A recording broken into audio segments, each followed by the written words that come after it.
Είμαστε στον αέρα. Είμαστε στον αέρα. Είμαστε στον αέρα.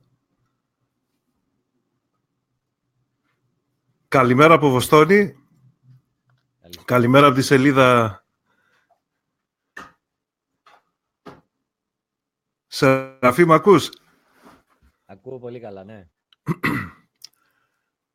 Καλημέρα σε όλους τους φίλους που μας παρακολουθούν εδώ στο ράδιο Τραπεζούντα Βοστόνης. Σήμερα αρχίζουμε, ελπίζω, μια σειρά από εκπομπές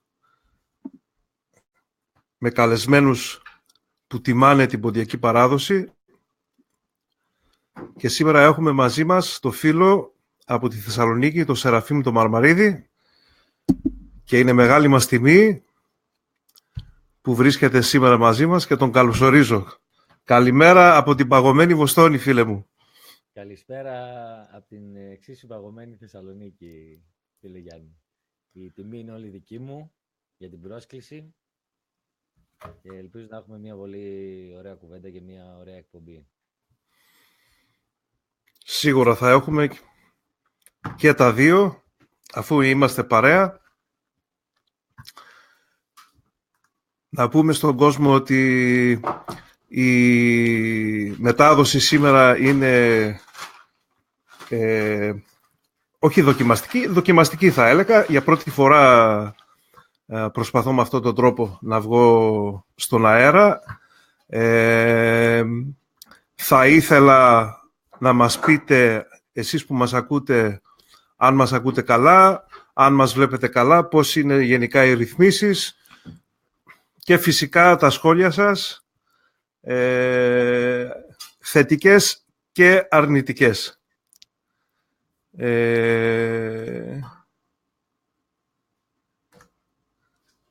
Ήδη έχουν αρχίσει. Ήδη έχουν αρχίσει, ναι.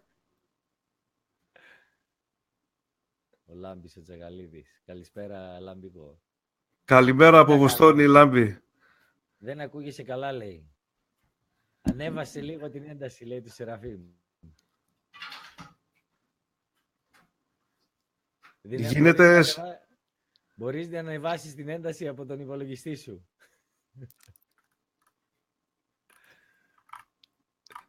Στο λέει πριβέ αυτά, Σεραφείμ, γιατί τα λέει και... Όχι, τα βγαίνουνε, νομίζω τα βλέπεις και εσύ. Ναι, βγαίνουνε, ναι. Ναι. Ρύθμισες τίποτα εκεί, άλλαξες τίποτα? Προσπαθώ. Ωραία.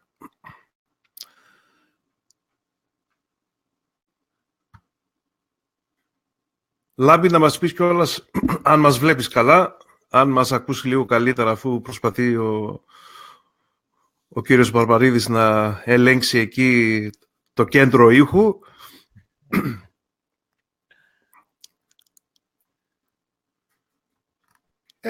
Πάμε γάλια και αλέπουμε.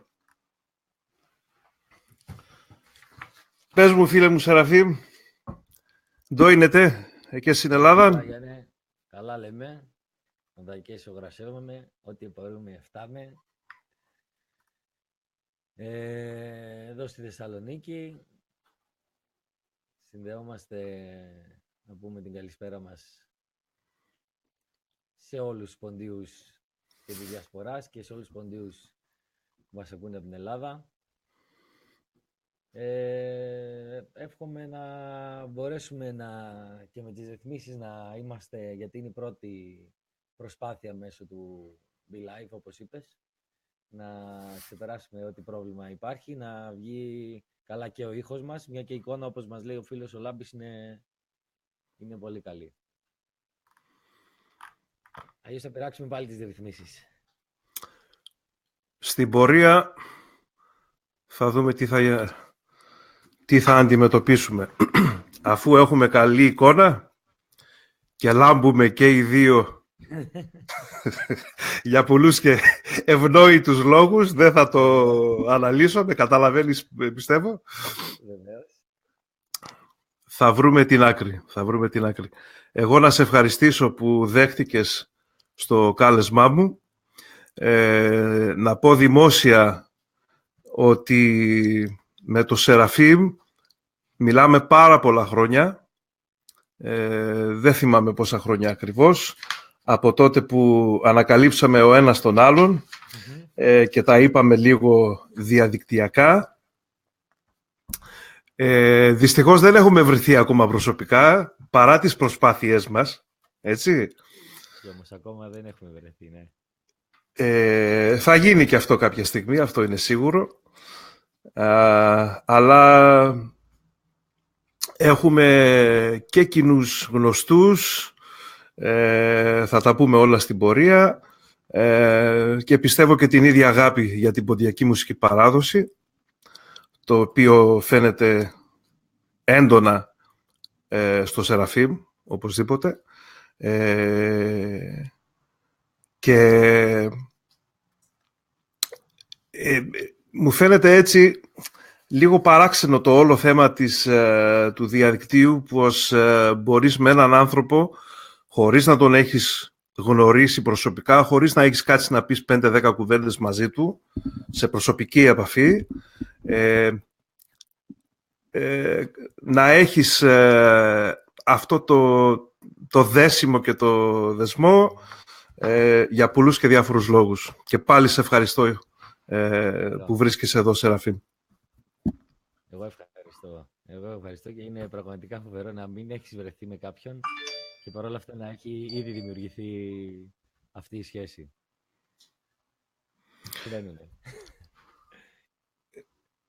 Να φύγουμε λίγο από το θέμα μας και να σου πω ότι πέρσι στην Ελλάδα για πρώτη φορά βρέθηκα με το φίλο του Γιάννη του Καραδίσογλου, με τον οποίο μιλάμε περίπου 20 χρόνια στο διαδίκτυο. Από τη Μελβούρνη, από την Αυστραλία, και βρεθήκαμε πρώτη φορά μαζί και ένιωσα ότι σμίξανε δύο αδέλφια που είχαν χωριστεί πριν από χρόνια. Ήταν φοβερή αίσθηση και πιστεύω κάτι ανάλογο θα γίνει και η μαμάς όταν βρεθούμε με το καλό. Σίγουρα. Αυτό είναι το σίγουρο. Να μιλήσουμε λίγο για σένα, Σεραφείμ. Να σου πω ότι καταρχήν να πω στον κόσμο ότι εννοείται ότι δεν είμαι ούτε δημοσιογράφος, ούτε το παίζω γνώστης της τέχνης. Γι' αυτό θα με συγχωρέσετε λίγο έτσι αν κολλήσω. Έχουμε και το θέμα το δίγλωσσο. Εμείς επειδή μιλάμε αγγλικά εδώ που βρισκόμαστε, καμιά φορά κολλάμε και όταν μιλάμε ελληνικά. Να με συγχωρέσετε γι' αυτό. Εχθές ο φίλος ο Άγγελος στο Ράδιο Πόντος μας έκανε και σποτάκι και τον ευχαριστώ γι' αυτό και τον εύχομαι καλή επιτυχία στο έργο το δικό του. Να σου πω, Σεραφείμ, ότι ήθελα πριν βγούμε σήμερα στον αέρα, ήθελα να ακούσω λίγο τη συνέντευξη που κάνατε πέρσι τον Ιούνιο, για να φρεσκαριστώ λίγο για τα θέματα τα δικά σου, τα προσωπικά και τα επαγγελματικά, αλλά δεν το έκανα γιατί δεν ήθελα να επηρεαστώ από την όλη συζήτησή σας και τα θέματά σας. Γι' αυτό θα κάνω μια προσπάθεια βάσει με τα στοιχεία που ξέρω για σένα και την πορεία σου στην ποντιακή μουσική και όχι μόνο. Να πούμε ότι γεννήθηκε στη Θεσσαλονίκη. Γεννήθηκα στη Θεσσαλονίκη, ναι. Το 1984, μήνας Αύγουστος, και κατάγεσαι από το χωριό Κωνσταντία του νομού Πέλλας. Μάλιστα. Και μεγάλωσα στην Κωνσταντία. Μέχρι και τα 18 μου χρόνια, δηλαδή, ήμουνα κάτοικος Κωνσταντίας. Κωνσταντία Αριδαίας. Το χωριό αυτό είναι αμυγές ποντιακό χωριό, Σεραφείμ? Ναι, είναι αμυγές ποντιακό χωριό, προσφυγικό χωριό. Έχει κάποιες οικογένειες οι οποίες είναι πιο στα σύνορα Πόντου με Μικράς Ασίας, αλλά είναι αμυγές προσφυγικό χωριό. Κατά κύριο λόγο, δηλαδή, στην συντριπτική πλειοψηφία είναι ποντιακό χωριό. Τα ακούσματά σου εκεί στο χωριό, ποια ήτανε? Είχες επαφή με ανθρώπους πρώτης ή δεύτερης γενιάς που παίζανε μουσική, τραγουδούσανε? Είχα επαφή με ανθρώπους και πρώτης γενιάς. Πρώτα απ' όλα από το δικό μου, από τον προπάπο μου, τους προπαπούδες μου, τις προγιαγιάδες μου, τους οποίους τους έζησα μέχρι τα 17 μου χρόνια περίπου. Γνώρισα ανθρώπους οι οποίοι παίζανε λύρα στο χωριό. Έζησα ανθρώπους που μιλάνε ποντιακά, μιλάνε μόνο ποντιακά. Έζησα και κάποια μουχαπέτια με παλιότερους. Όσο δηλαδή ό,τι πρόλαβα ηλικιακά, νομίζω ότι το ρούφηξα, θα έλεγα. Όσα αφορά τουλάχιστον το θέμα του χωριού μου της Κωνσταντίας. Σαν σφουγγάρι το ρούφηξες. Προσπάθησα, ναι. Γιατί και εγώ από 7 χρονών ασχολήθηκα, οπότε και από 7 χρονών δεν υπήρχε περίπτωση να γινόταν μουχαπέτη στο χωριό ή τριγύρω και να μην είμαι. Να διακόψουμε λίγο τη συζήτηση και να πούμε ότι οι φίλοι μας λένε, Σεραφείμ, ότι ο ήχος ο δικός σου είναι λίγο κατεβασμένος. Χαμηλά η ένταση, λένε. Ναι. Επί την ευκαιρία να καλημερίσω εκ μέρους μου. Καλησπέρα σε εσάς εκεί η Ελλάδα, στο Λάμπη το Τσακαλίδη, στον Παναγιώτη το Σιδερόπουλο, χαιρετίας πολλά τα γούρι, στον Μιχαήλ τον Αθανασιάδη. Από την Προσοτσάνη. Πολλά χαιρετίας και λέει ο Μιχάλης, όπως και όλοι οι άλλοι, ότι η έντασή σου δυστυχώς είναι λίγο πεσμένη. Δεν ξέρω αν μπορείς να ρυθμίσεις τίποτα. Προσπάθησα να κάνω ό,τι μπόρεσα, νομίζω το έχω κάνει. Αν δεν κάνω λάθος, τη δυνάμωσα. Τώρα από εκεί και πέρα δεν ξέρω τι άλλο συμβαίνει. Ας τελέπουμε. Γινόντουσαν συχνά μουχαπέτια στο χωριό σας, Σεραφείμ? Δεν μπορώ να πω ότι ήταν ότι μεγάλωσα και σε ένα χωριό που γινόντουσαν πολλά μουχαπέτια, αλλά είχα την τύχη να είμαι σε ένα χωριό στο οποίο η μεγαλύτερη πλειοψηφία των κατοίκων ήξερε να μιλάει την ποντιακή διάλεκτο. Εγώ όταν ξεκίνησα, ας πούμε, λύρα, άλλα 20 παιδιά μαζί με μένα ξεκινήσανε. Δηλαδή υπήρχε δραστηριότητα, υπήρχε σύλλογος, συνέβαιναν και μουχαπέτια πολλές φορές, απλά δεν ήταν και το χωριό που έβρισκες κάθε μέρα μουχαπέτη στο καφενείο. Όπως συμβαίνει σε άλλα χωριά της Ελλάδας, άλλα ποντιακά χωριά. Αλλά είχα την τύχη να μεγαλώσω μέσα σε ποντίους παππούδες, στα καφενεία να ακούς ποντιακά. Η καταγωγή σου... Συγγνώμη, σε διακόπτω. Η καταγωγή σου από τον Πόντο, από τους γονείς, πού είναι? Η καταγωγή μου είναι από την... κατά 50% είμαι Αργυροπολίτης, από την Αργυρούπολη του Πόντου. Οι δικοί μου μετανάστευσαν, οι προγονείς μου μετανάστευσαν και στις δύο εσωτερικές μεταναστεύσεις του Πόντου. Αρχικά πήγανε στην Ορντού και τα τελευταία χρόνια πριν την καταστροφή, πριν την γενοκτονία, είχαν μετικήσει στο Ατάπαζαρ, στο χωριό Κύρισλι. Και από εκεί ήρθανε. Δηλαδή ήμασταν ήδη 2 φορές μετανάστες πριν γίνουμε πρόσφυγες. Λοιπόν, και κατά το άλλο 50% μου έχω τσορουμλίδικο αίμα και έχω και Αγνταγματέν 15%. Οπότε είμαι Αργυρουπολίτης και τσορουμλής με λίγο Αγνταγματέν. Όπως το αναλύεις το θέμα, είναι σαν να μας λες αποτελέσματα DNA. Έτσι. Ναι. Και έχω και λίγο γάβζα. Ξέχασα να πω, έχω και λίγο γάβζα. Εκεί κοντά Σαμψούντα δηλαδή. Περιοχή Σαμψούντας. Έχεις περικυκλώσει όλο τον εύξηνο πόντο με λίγα λόγια. Είμαι πολύ ποντιακός. Ναι. Και Λύρα, άρχισες να μαθαίνεις στο χωριό, στο σύλλογο. Στο σύλλογο του χωριού, ναι. Ήρθε δάσκαλος, τον έφερε ο σύλλογος του χωριού. Εγώ ήμουνα 7 χρονών το 1990 με 91.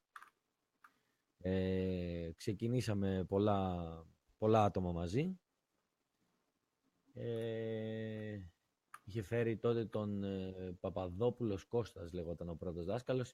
Δεν έκατσε πολύ. Και μετά φέραμε τον Κουγιουντζίδη το Μίτσο, με τον οποίο και συνέχισα μαθήματα περίπου μέχρι τα 14 μου, νομίζω, αν δεν κάνω λάθος. Ο Παπαδόπουλος από πού ήτανε, θυμάσαι? Από Θεσσαλονίκη. Είχαμε και έναν παλιό λιράρι στο χωριό, τον Κώστα τον Κοτανίδη, ο οποίος είχε ταβέρνα εδώ στη Θεσσαλονίκη, στο Φίνικα, αν δεν κάνω λάθος, παλιά ταβέρνα, και ταβέρνα που γίνανε πάρα πολλά μουχαπέτια εκεί πέρα. Και είναι γνωστός στους παλιούς μουχαμπετλίδες της Θεσσαλονίκης. Αυτός ο οποίος έπαιζε και λύρα και κατασκεύαζε και λύρες από το χωριό μου. Είναι ακόμα εν ζωή αυτός? Όχι, έχει συγχωρεθεί εδώ και 2 χρόνια, νομίζω. Μάλιστα. Ναι, μας έφυγε. Αλλά πρόλαβα και τον έζησα και αυτόν από μικρός. Μαζί με τον λόγο, το Μίτσο του Κουγιουμτζή. Δηλαδή, είχα μέχρι τα 18 που μπόρεσα να βγω από μόνος μου από το χωριό, να πάρω αυτοκίνητο και να ακολουθώ μετά εγώ, να κινούμαι μοναχός μου και να ακολουθώ τα μουχαπέτια και τις παρέες. Είχα την τύχη να έχω κάποια βιώματα από το χωριό και από το χώρο στον οποίο μεγάλωσα. Και βέβαια όταν αναφέρεις και ένα όνομα σαν τον Δημήτρη τον Κουγιουντζίδη, σίγουρα πήρες πολλά μαθήματα για πολλά θέματα ποντιακά, φαντάζομαι, όχι μόνο για της λύρας. Για πάρα πολλά θέματα. Ο Μίτσος ο Κουγιουντζίδης, και σαν γνώστης του ποντιακού και σαν λυράρης και σαν άνθρωπος, και δηλαδή και αν κρίνει κάποιος το ήθος του, πέρα από το ταλέντο του, ας πούμε, και τις γνώσεις του, αν κρίνει κάποιος το ήθος του και την αγάπη που έχει δείξει και το σεβασμό, καλύτερα, στην ποντιακή παράδοση, νομίζω ότι είναι μεγάλη τύχη να μπορέσεις να περάσεις κάποια χρόνια δίπλα του. Ειδικά όταν έχεις και μια τέτοια διαφορά ηλικίας. Θεωρώ ότι ο Μίτσος ήταν το μεγαλύτερο, από τα μεγαλύτερα, αν όχι το μεγαλύτερο, από τα μεγαλύτερα σχολεία της παράδοσης, στα οποία φοίτησα. Είχα την τύχη να φοιτήσω δίπλα. Όταν μάθαινες να παίζεις λύρα, Σεραφείμ, τραγουδούσες κιόλας?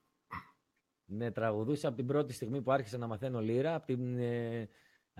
Ο πρώτος δάσκαλος που σας είπα πριν, ο Παπαδόπουλος ο Κώστας, μας έβαζε και από την αρχή να παίζουμε και να τραγουδάμε. Οπότε, από την πρώτη στιγμή, από το πρώτο τραγούδι που έμαθα να παίζω, από το πρώτο τραγούδι άρχισα και να τραγουδάω. Έχω και κάποια ντοκουμέντα 10 χρονών, ας πούμε, 8-9. Έχω την πρώτη μου δουλειά σε κάμερα, την πρώτη μου εμφάνιση σε γάμο, λύρα τραγούδι, 10 χρονών. Οπότε τα δούλεψα όσο μπορούσα ταυτόχρονα, τη λύρα με το τραγούδι. Δεν έπαιζα ποτέ χωρίς να τραγουδάω. Πες μας τώρα, πόσο δύσκολο ήταν για σένα, για τον κάθε νέο που ασχολήθηκε με την ποντιακή λύρα και τραγουδούσε ταυτόχρονα, πόσο δύσκολο ήταν αυτό για σένα. Εσύ άκουγες φυσικά ποντιακά, αλλά πιστεύω ότι δεν μιλούσε σε καθημερινή βάση την ποντιακή διάλεκτο. Εκτός αν κάνω λάθος, θα μου το διαψεύσει αυτό. Όχι, σίγουρα δεν μιλούσε. Η καθημερινή μου γλώσσα δεν ήταν η ποντιακή. Θα έλεγα ότι έμαθα τα ποντιακά μέσα από τα τραγούδια. Θυμάμαι ότι είχα ένα τετράδιο στο οποίο έγραφα ό,τι καταλάβαινα από τους στίχους. Πιο πολύ άκουγα τότε τον Χρύσανθο που έπαιζε και ο δάσκαλός μου μαζί του. Ναι. Άκουγα τον Αχιλλέα τον Βασιλιάδη. Θυμάμαι τότε δεν ήταν και ούτε YouTube, ούτε τα MP3, ούτε... Δηλαδή, εννοείται. Πραγματικά την πρώτη πενταετία που ασχολιόμουν με τη μουσική την ποντιακή, είχα 3-4 κασέτες όλες και όλες. Είχα μία του Γιώτη του Γαβριλίδη με τον Κουγιουμτζίδη τον Γιωργούλη. Είχα 2-3 κασέτες του Χρύσανθου και μία του Αχιλλέα Βασιλιάδη με την Καμπερίδου, νομίζω ήτανε. Με τη Δέσποινα την Καμπερίδου και το Σιαμίδη στη Λύρα, ναι. Ακριβώς. Με αυτές τις 3-4 κασέτες δηλαδή μεγάλωσα, να το πω έτσι. Και φαντάζομαι τις έχεις λιώσει τις κασέτες. Τις έλειωσα, τις ξαναέγραψα, τις ξαναέλειωσα και έγραφα τους στίχους ό,τι καταλάβαινα και πήγαινα στη γιαγιά μου και της έλεγα τι λέει εδώ πέρα, ό,τι δεν καταλάβαινα, ή της έδειχνα το γραπτό μου και της έλεγα αν τα γράφω σωστά. Και ό,τι δεν καταλάβαινα μου το εξηγούσανε. Οπότε έτσι σιγά σιγά μέσα από τα τραγούδια, γιατί είναι πάρα πολλά τα τραγούδια, είναι άπειρα, και πραγματικά και μόνο μέσα από τα τραγούδια μπορεί κάποιος να μάθει να μιλάει ποντιακά. Σε πολύ καλό βαθμό. Αυτό είναι σίγουρο και να σου πω την αλήθεια, εκπλήσωμαι λίγο, γιατί ακριβώς με τον ίδιο τρόπο έμαθα και εγώ να τραγουδάω. Αν και εγώ είμαι μεγαλύτερος σε εσένα από ηλικία και οι γονείς μου μιλούσαν ποντιακά μες στο σπίτι, αρκετά, όχι πάρα πολύ, αλλά αρκετά, και μεγάλωσα με γιαγιά. Έτσι ακριβώς είχα και εγώ μια κασέτα από τη γιαγιά μου με το Χρύσανθο και το Κουγιουμτζίδη, Ξενιτεία το Φαρμάκης, Τεμόν το Ψιόπον θα ευγαίνει, εκείνη η σειρά, το πρώτο νομίζω ήταν αυτό, με το ντουέτο αυτό, και κάποιες άλλες κασέτες. Έτσι ακριβώς και εγώ, και μου φαίνεται λίγο παράξενο πως ένας στην Ελλάδα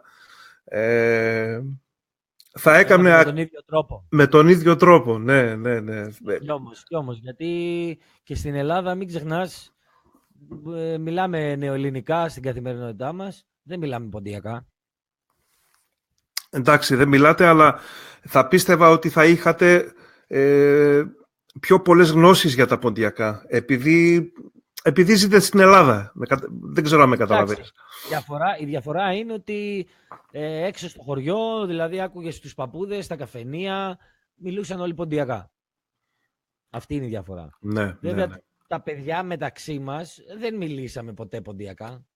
Ναι, εννοείται. Ατάκες, που τις λέγαμε έτσι γελώντας, δεν μιλήσαμε ποτέ ποντιακά στην καθημερινότητά μας. Απλά ακούγαμε από τους παππούδες. Δηλαδή, εσύ μπορεί να άκουγες από 5 παππούδες, εγώ να άκουγα από 50 παππούδες. Αυτή ήταν.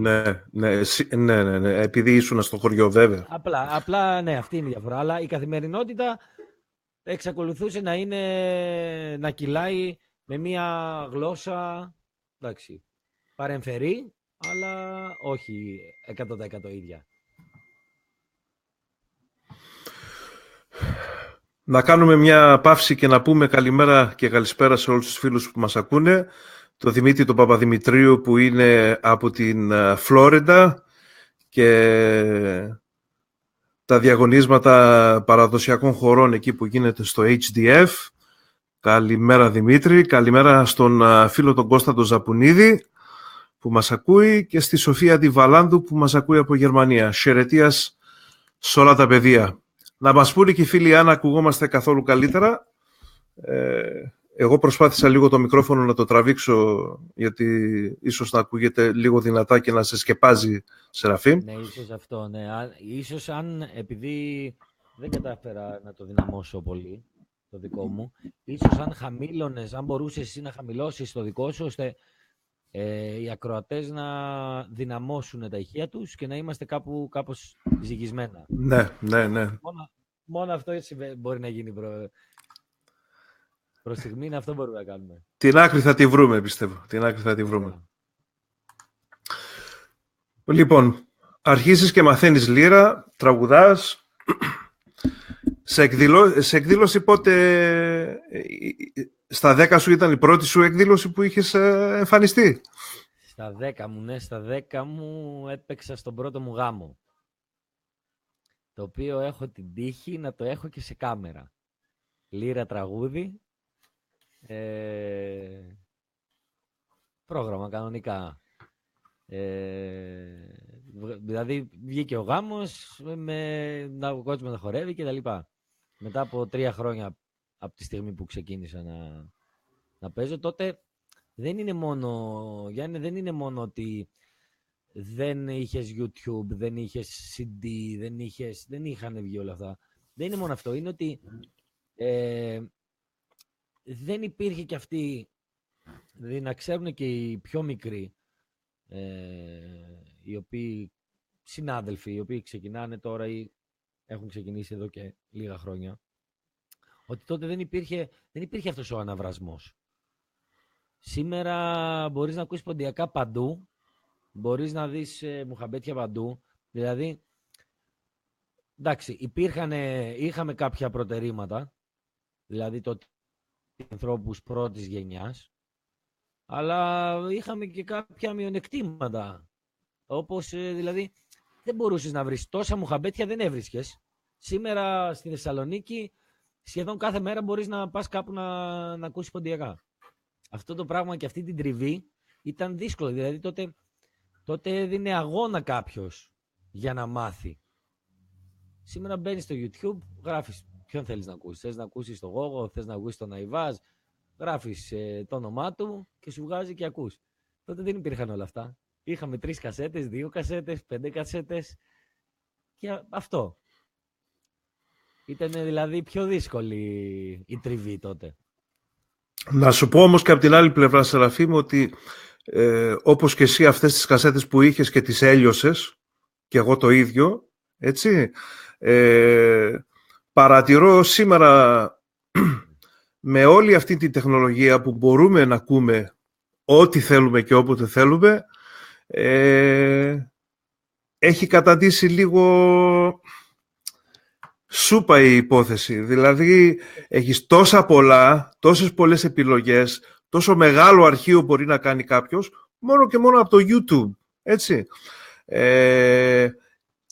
Και δεν ξοδεύεις το χρόνο που ξόδευες όταν ήσουν πιο μικρός.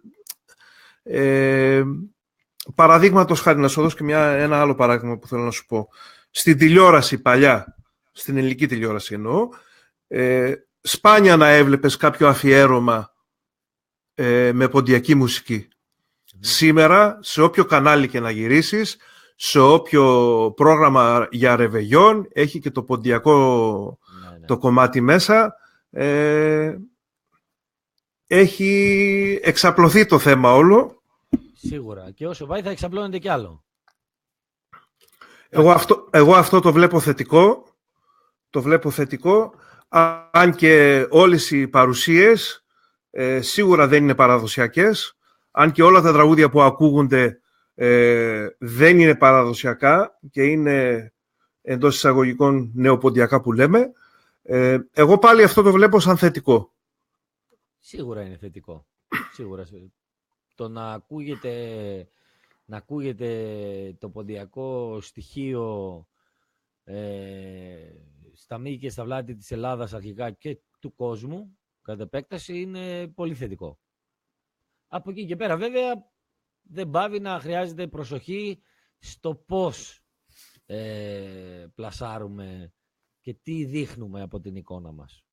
Αν η εικόνα μας, δηλαδή, αν δείχνουμε πραγματικά την παράδοσή μας και αν θέλουμε να μάθουμε την παράδοσή μας ή αν δείχνουμε κάτι, βγάζουμε μια εικόνα προς τα έξω διαφορετική, δεν θα έλεγα καλή ή κακή, αλλά διαφορετική από αυτό που είμαστε πραγματικά, από αυτό που είναι οι ρίζες μας.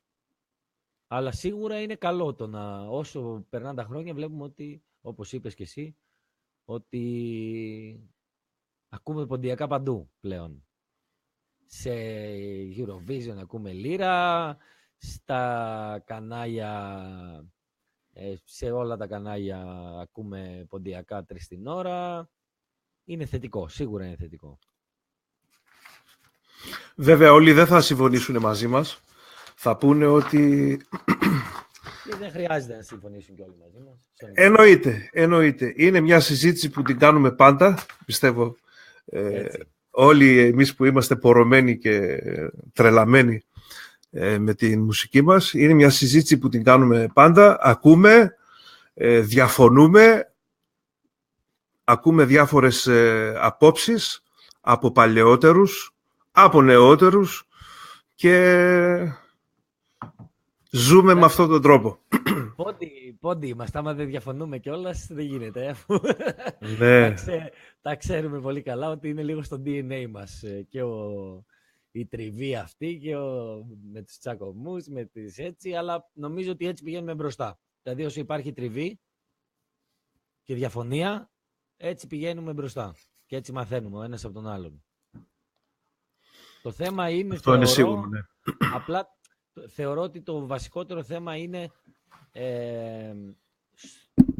στον λόγο για τον οποίο παράγεται σήμερα η ποντιακή μουσική. Ποιος είναι ο λόγος που παράγουμε μουσική. Δηλαδή θα κάτσω να βγάλω ένα τραγούδι καινούριο. Θα κάτσω να βγάλω μια live ηχογράφηση, κάτι. Για ποιο λόγο το κάνω. Αν ο λόγος είναι το κέρδος, θεωρώ ότι και το αποτέλεσμά μου δεν θα είναι κοντά σε αυτό που πρέπει.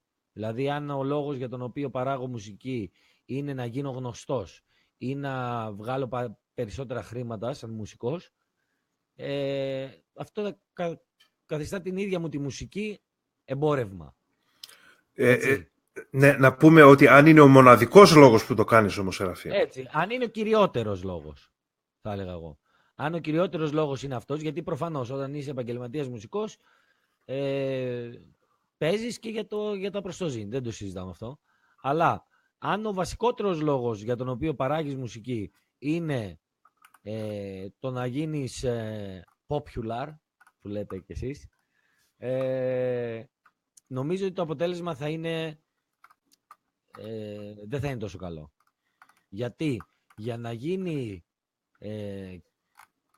γίνει γνωστό κάτι και να γίνει εμπορικό κάτι, σημαίνει ότι θα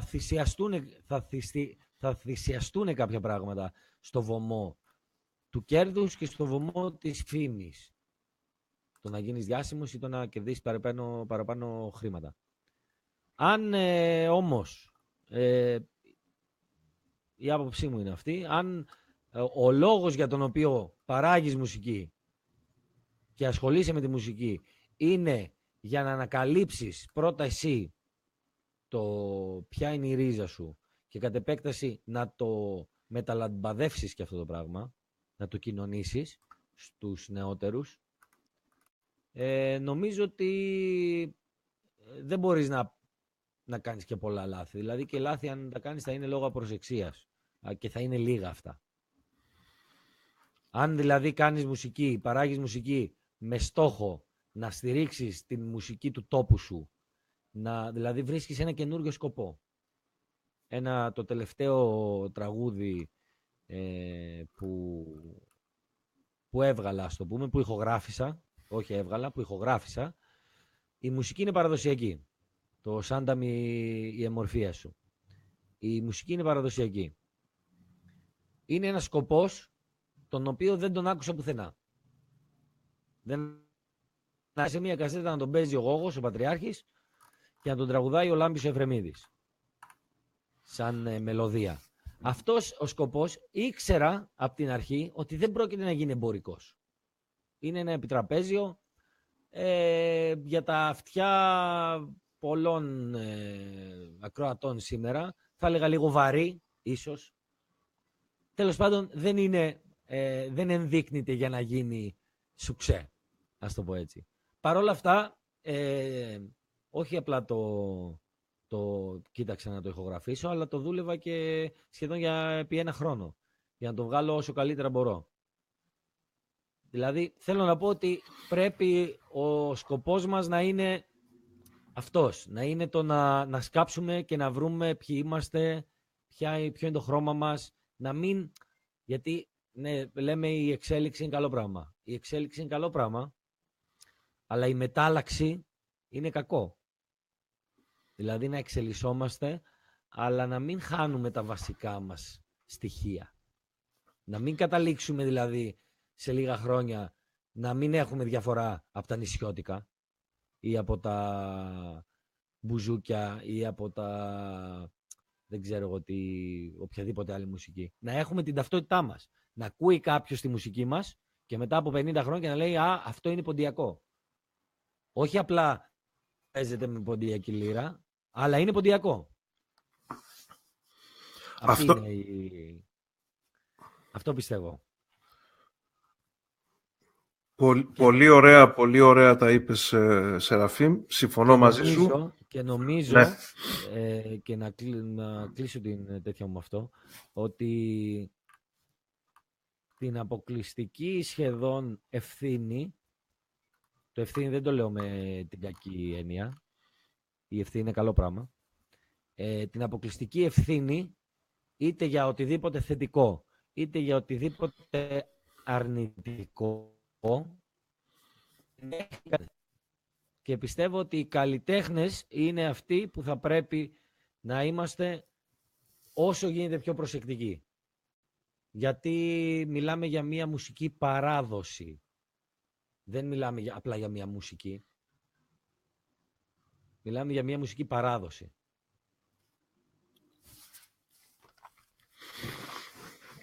Αυτά. Το έκλεισες το θέμα? Έβαλα μια άνω τελεία. Μπορώ να συνεχίσω για ώρα, μα θέλεις. Αυτό το ξέρω. Να προσθέσω κι εγώ ότι εγώ πιστεύω ότι είναι πάρα πολύ δύσκολο για έναν καλλιτέχνη σήμερα, όχι για τους καλλιτέχνες τους παλιούς, αλλά για έναν καλλιτέχνη σήμερα που προσπαθεί να ζήσει από αυτή τη δουλειά, πιστεύω ότι είναι πάρα πολύ δύσκολο για να καταφέρει όλα αυτά που είπες. Επειδή ζούμε σε μια κοινωνία στην οποία η παγκοσμιοποίηση κυριαρχεί, είναι όχι ακατόρθωτο, είναι πάρα πολύ δύσκολο, εγώ το βλέπω. Και αυτοί που το καταφέρνουν με τον τρόπο τους, εγώ τους συγχαίρω. Εγώ πιστεύω ότι ένας καλλιτέχνης σήμερα, αν ήταν όλοι να βγούνε και να παίζουν μόνο παράδοση, θα πεινούσαν. Εγώ έτσι πιστεύω. Αν το έκαμνες, αν ήταν αυτός ο μόνος τρόπος για να ζήσεις. Ναι, ήταν αποκλειστικό. Ναι, κατάλαβα τι λες. Αν ήταν το βασικό του και το μοναδικό του επάγγελμα. Είναι πάρα πολύ δύσκολο και σχεδόν ακατόρθωτο. Και αυτοί που καταφέρνουν και τουλάχιστον μπορούν να παρουσιάσουν κάτι. Εγώ δεν έχω πρόβλημα να ακούσω κάτι που δεν είναι παραδοσιακό. Έχω πρόβλημα όταν ένας καλλιτέχνης βγαίνει και λέει ένα πρόγραμμα και τον ζητάς ένα τραγούδι να πει, το οποίο είναι πολύ γνωστό παραδοσιακό και δεν μπορεί να το πει. Εκεί έχω εγώ το πρόβλημα όλο. Επάνω σε αυτό ήθελα να σε ρωτήσω, Σεραφείμ, θα επιστρέψουμε λίγο στην πορεία σου και στις αρχές στη μουσική σου πορεία. Αλλά αφού το αρχίσαμε το θέμα, ήθελα να σε ρωτήσω πόσο σημαντικό πιστεύεις σήμερα είναι για ένας πόντιος καλλιτέχνης να έχει δισκογραφία. Γιατί για όσους γνωρίζουν, ξέρουν ότι κυκλοφορείς τραγούδια, ψάχνεις πηγές, όπως μας το ανακάλυψες και εσύ, αλλά επίσημη δισκογραφία δεν έχεις. Πιστεύεις ότι σήμερα με το YouTube και με όλα αυτά τα μέσα διαδικτυακής ενημέρωσης, ότι είναι σημαντικό, ότι χρειάζεται? Γιάννη, πιστεύω ότι εν αντιθέσει με παλιότερα, η δισκογραφία έχει κάνει κάποια βήματα πίσω, γιατί όπως είπες, λόγω της ραγδαίας εξάπλωσης του ίντερνετ και του YouTube και του Facebook, θεωρώ ότι πλέον όσοι κάνουν δισκογραφική δουλειά το κάνουν, θα έλεγα, για να το κάνουν. Δηλαδή, μπορεί σήμερα με την τεχνολογία έτσι όπως έχει εξελιχθεί, μπορεί σήμερα να βγάλεις ένα τραγούδι και την ίδια μέρα, μέσα σε λίγες ώρες, να το έχουν ακούσει σε όλο τον πλανήτη. Οπότε το να το βγάλεις σε δίσκο, πρώτα απ' όλα δεν πιστεύω ότι πολλοί θα αγοράσουν το δίσκο σου. Έτσι, γιατί ελάχιστοι σήμερα πρώτα απ' όλα ακούνε CD. Ποιοι ακούνε CD? Όλοι ακούνε MP3. Ακόμα και στο αυτοκίνητο έχουμε τα στικάκια μας, τα φορτώνουμε με τα MP3 και ακούμε. Οπότε θα έλεγα, θα κάνω σε κάποια φάση, έχω σκοπό, ετοιμάζω και κάποια καινούργια τραγούδια και έχω σκοπό μόλις μαζευτεί ένας αριθμός ικανοποιητικός, να τα εκδώσω και σε ένα δίσκο. Αλλά δεν το θεωρώ, ας πούμε, δεν είναι από τα βασικά, από τα θέλω μου και από τους στόχους μου, ας πούμε, τους άμεσους και τους σημαντικούς. Δηλαδή, και να βγουν σε ένα CD, ήδη τα έχει ακούσει τόσος κόσμος, που και αυτοί που θα αγοράσουν το δίσκο, θα τον αγοράσουν απλά για να τα έχουν μαζεμένα κάπου και να πούνε ότι έχω και ένα CD, ένα δίσκο από τον Σεραφείμ. Θεωρώ ότι το βασικότερο θέμα είναι το τι βγάζεις. Μπορείς να μπεις σε ένα στούντιο και να βγάλεις 20 τραγούδια μέσα σε μερικές μέρες. Μπορείς επίσης να δουλεύεις ένα τραγούδι επί ένα χρόνο. Είναι το τι επιλέγει ο καθένας να κάνει. Αλλά θεωρώ ότι είτε βγάλεις 10 δίσκους ένα χρόνο, που θα είναι... Γιατί εντάξει, όταν θα βγάλεις και τόσους δίσκους, δεν μπορεί να είναι και η δουλειά σου ποιοτική.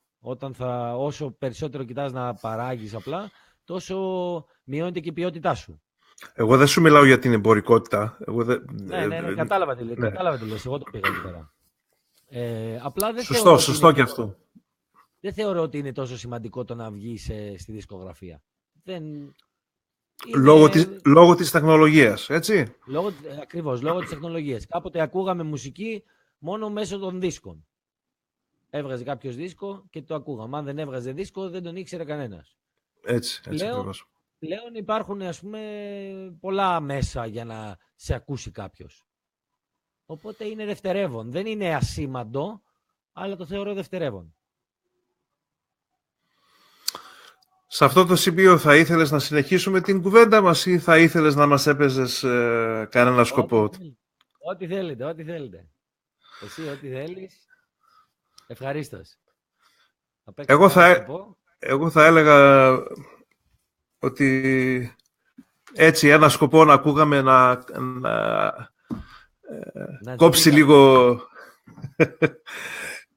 τη συζήτησή μας, να ακούσουμε καμιά καλή μελωδία και μετά να συνεχίσουμε.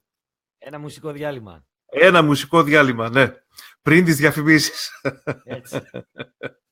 Βεβαίως.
κι εσύ που είσαι νεμόρφος, γιατί και φτάς στο ψωμός, γιατί και φτάς στο ψωμός.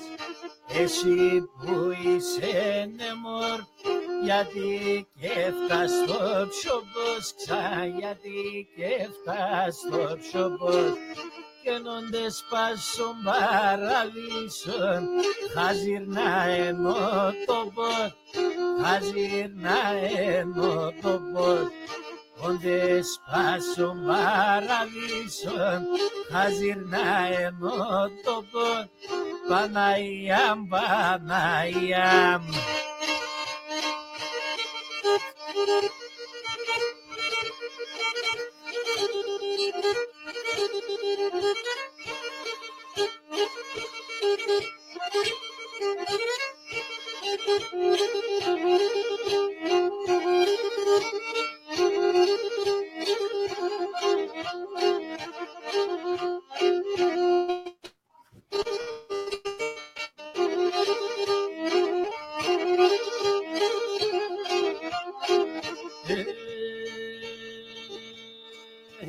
Εσύ κόκκινο θωρέτον, κόκκινον θωρεάς, σαν κόκκινον θωρεάς.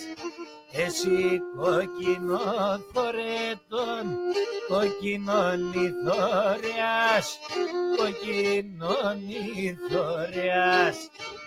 Αναποθάνω σαβάνο πίσω με την ποδεάς, πίσω με την ποδεάς. Αναποθάνω σαβάν πίσω με την ποδεάς. Παναγιάμ, Παναγιάμ.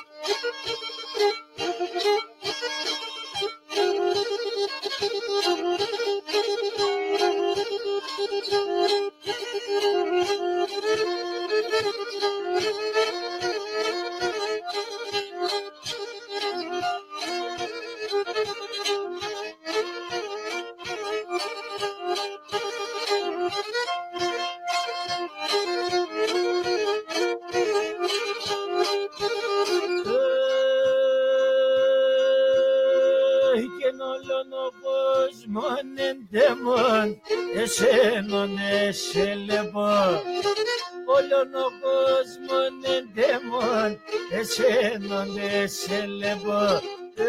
Εγώ γιατί σον το χάτιρ, σωμα χεραφκάστεκο. Εγώ γιατί σον το χάτιρ, σωμα χεραφκάστεκο.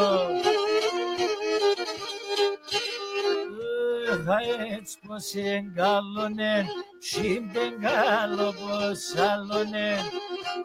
Φίλεσα το μάγλο πως ασέ μοντριφέρωνε. Φίλεσα το μάγλο πως ασέ μοντριφέρωνε, ασέ μοντριφέρωνε.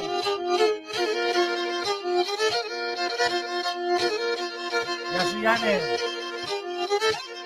Γεια σου Μαρμάρ.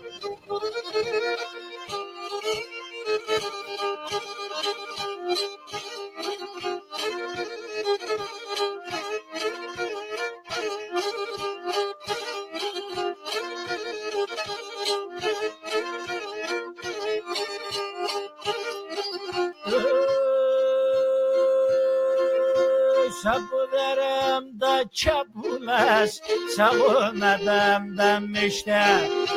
Sabudaram da çapulas, sabunadam da mişte.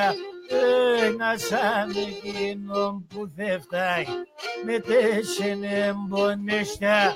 Να σαν εκείνον που δεν φτάει με τέσσερι μπονέστα, με τέσσερι μπονέστα.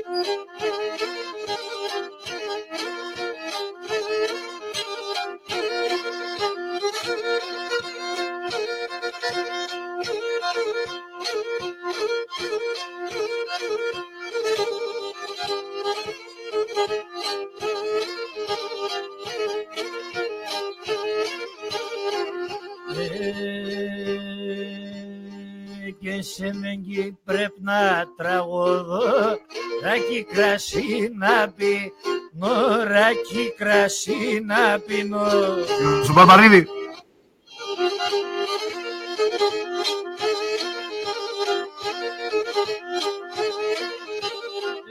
Και σε με πρέπει να στενάγμα, σίδα κρανάξι, σίδα κρανάξινο.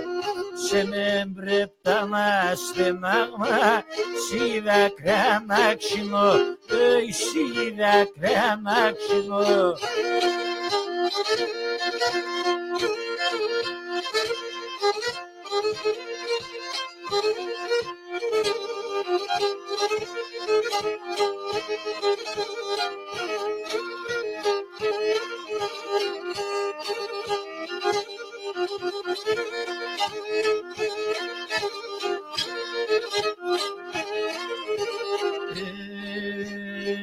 Και να του απάνσω υδρομάν απασυνεγκασιάς, απασυνεγκασιάς. Να του απάσω υδρομάν απασυνεγκασιάς, απασυνεγκασιάς.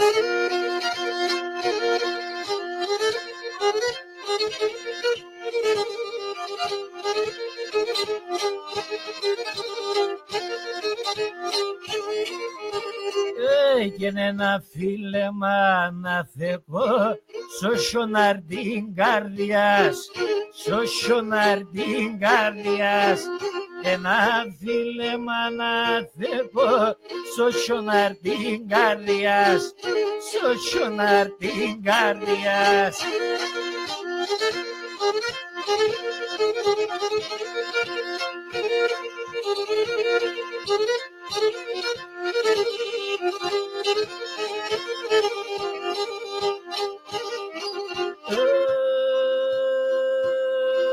Και σπαλά και γελάσα, εσάσεψα και χαρά. Σπαλά και γελάσα, εσάσεψα και χαρά. Εκτός θα πεις και Τερέσα, το έχω μαύρα χαλιά. Εκτός θα πεις και Τερέσα, το έχω μαύρα χαλιά, το έχω μαύρα χαλιά. Ψέματα.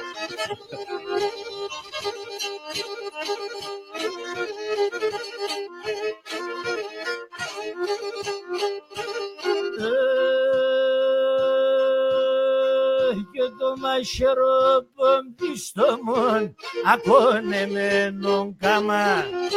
Το μαχαιρόποντι στο μον ακόνεμενον καμά. Είτε μετερόντος σε διάλογο στον κόσμο ένα θαμά. Τε μετερόντος σε διάλογο στον κόσμο ένα θαμά, στον κόσμο ένα θαμά.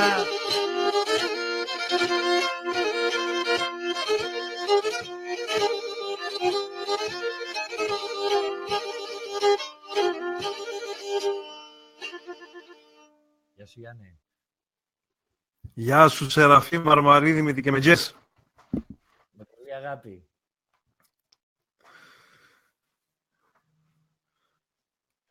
Λοιπόν, όπως είπαμε, περνάμε τώρα στα διαφημιστικά μηνύματα. Αγαπητοί μας φίλοι, ακούτε ράδιο Τραπεζούντα Βοστόνης, μία ζωντανή μετάδοση.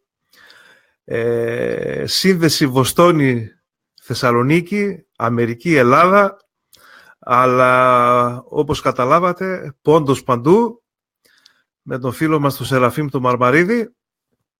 Σ' άρεσε αυτό, σ' άρεσε? Βεβαίως, βεβαίως. Να πούμε ότι πάρα πολλοί φίλοι γράψανε σχόλια. Τα είδαμε στην οθόνη μας. Να δώσουμε χαιρετίσματα σε όλους. Δεν θα αναφέρω όλα τα ονόματα, γιατί είναι αρκετοί φίλοι και τους ευχαριστώ πάρα πολύ που ακούνε και συμμετέχουν σε αυτή την προσπάθειά μας για την διάδοση και εξάπλωση της ποντιακής μουσικής παράδοσης, η ταπεινή μου προσπάθεια, εκ μέρους μου τουλάχιστον. Να ευχαριστήσω και πάλι τον αγαπητό φίλο του Σεραφείμ τον Μαρμαρίδη, που είναι εδώ κοντά μας και μας κρατάει συντροφιά και μας λέει για την πορεία του στην ποντιακή μουσική. Θα αλλάξουμε λίγο θέμα τώρα στη συνέχεια.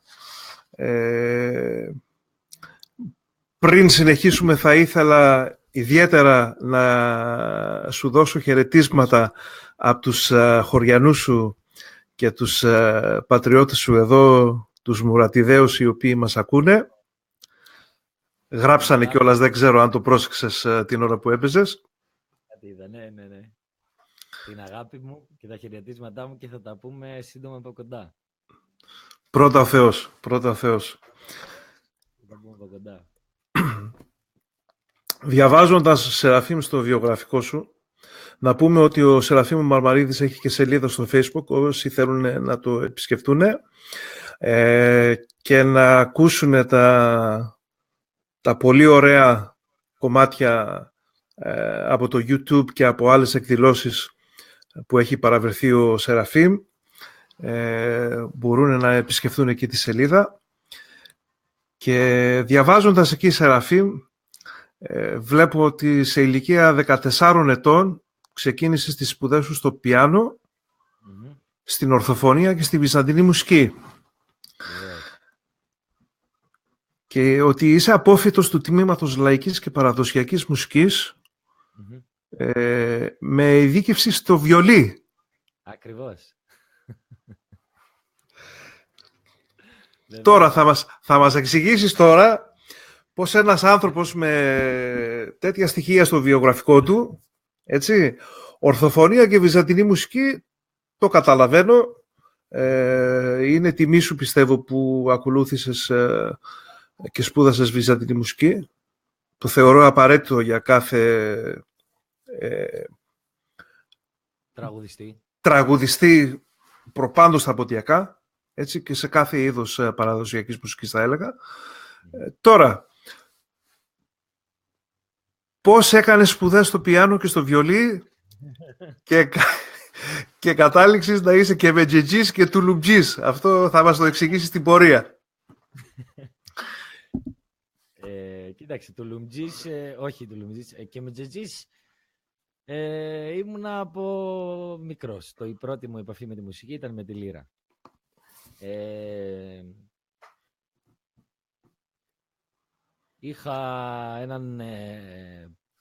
Στην οικογένεια είχα έναν πολύ μεγάλο καλλιτέχνη, έναν θείο τραγουδιστή στα λαϊκά και στα τουρκικά, ο οποίος άφησε, τουλάχιστον για την περιοχή, άφησε πάρα πολύ μεγάλο όνομα πίσω του. Και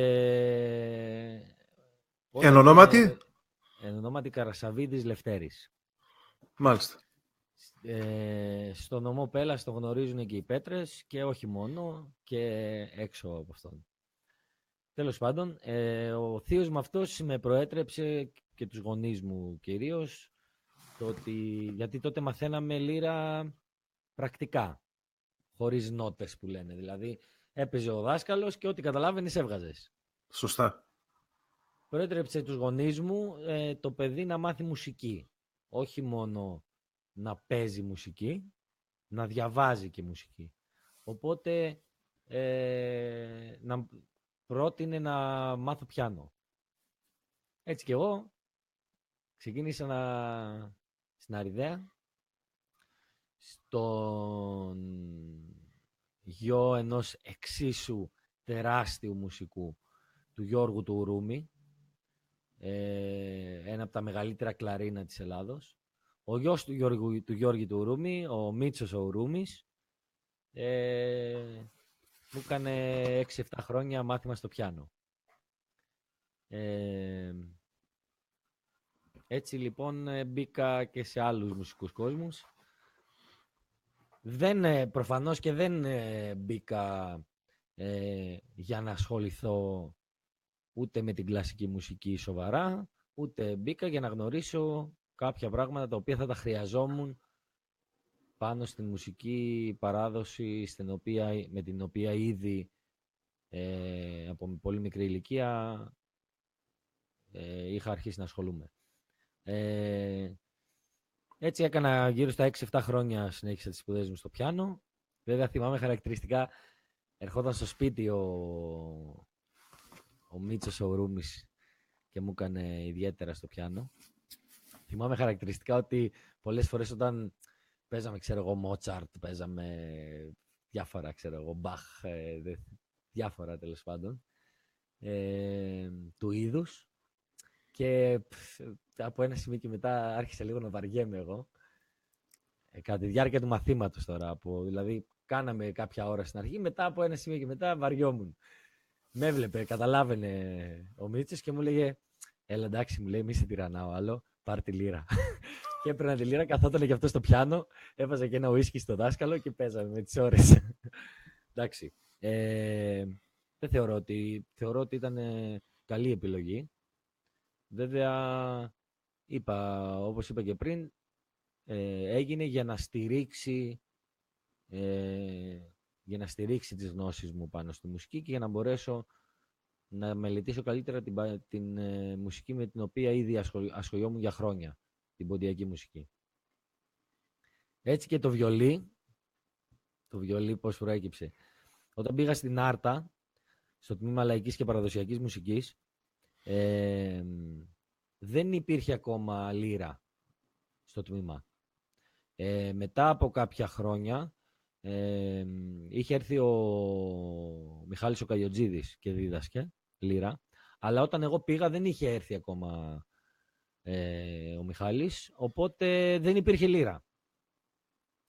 Και προφανώς δεν υπήρχε και πιάνο, γιατί δεν είναι παραδοσιακό όργανο, υπήρχαν μόνο παραδοσιακά όργανα.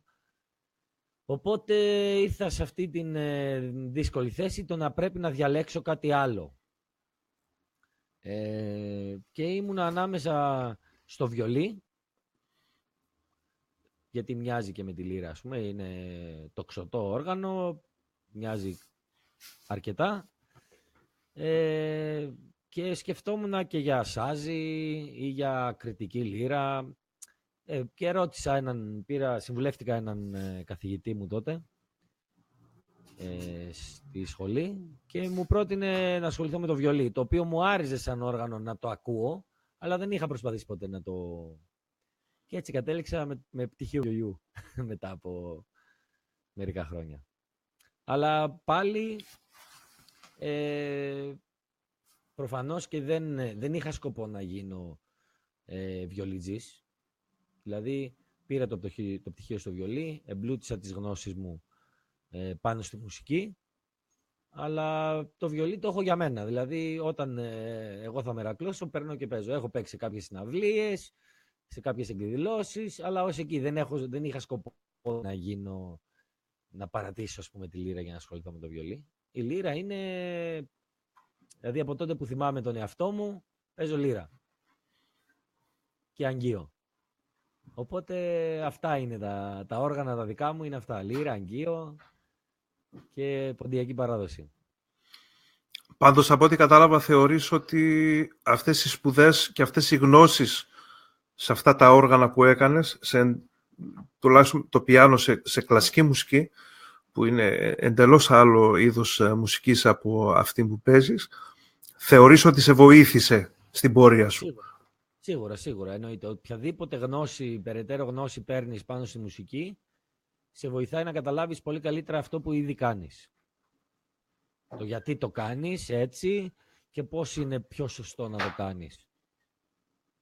Όχι να φύγεις από αυτό, να το κάνεις καλύτερα. Αυτό πιστεύω. Πες μας, Σεραφή, με το αγγείο, πώς άρχισες να ασχοληθείς? Καταλαβαίνω ότι τουλάχιστον στη Λύρα, με τους δασκάλους που είχες, μπορούσες κάλλιστα να μάθεις Λύρα. Με το αγγείο όμως, και μάλιστα όταν μεγάλωνες εσύ, πιστεύω ότι ήταν ένα όργανο που δεν ακουγόταν τόσο συχνά. Δεν υπήρχαν πολλοί οργανοπαίχτες τότε. Σχεδόν καθόλου. Σχεδόν καθόλου. Πώς ασχολήθηκες με αυτό το όργανο? Τι σου ερέθησε και αγάπησες από αυτό το όργανο και ήθελες να ασχοληθείς με αυτό? Καταρχάς, όπως όλοι ξέρουμε, το αγγείο είναι ένα όργανο το οποίο ή θα το λατρέψεις με τη μία ή δεν θα θέλεις να το ακούσεις. Δηλαδή, έχει ακραίους είτε οπαδούς είτε εχθρούς, ας πούμε, να το πούμε.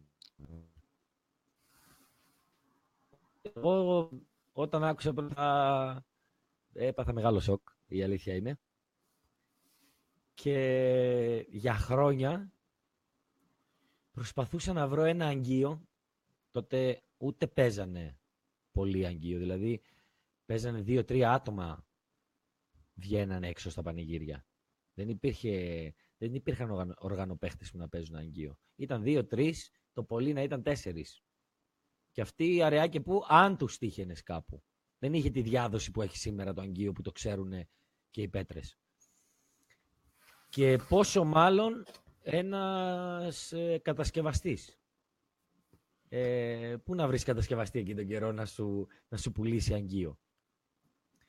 Οπότε έψαχνα για χρόνια, ούτε θυμάμαι πόσα χρόνια, μέχρι που εντελώς τυχαία, σε εισαγωγικά το τυχαία, θα το έβαζα, τότε έπαιζα λύρα στην Εύξηνο Λέσχη Βερίας. Και έτυχε κάποιος να κάνει δώρο στη Λέσχη ένα αγγείο, το οποίο το είχε κατασκευάσει ο ίδιος, όπως μπορούσε ο άνθρωπος, το κατασκεύασε, το έκανε δώρο στη Λέσχη.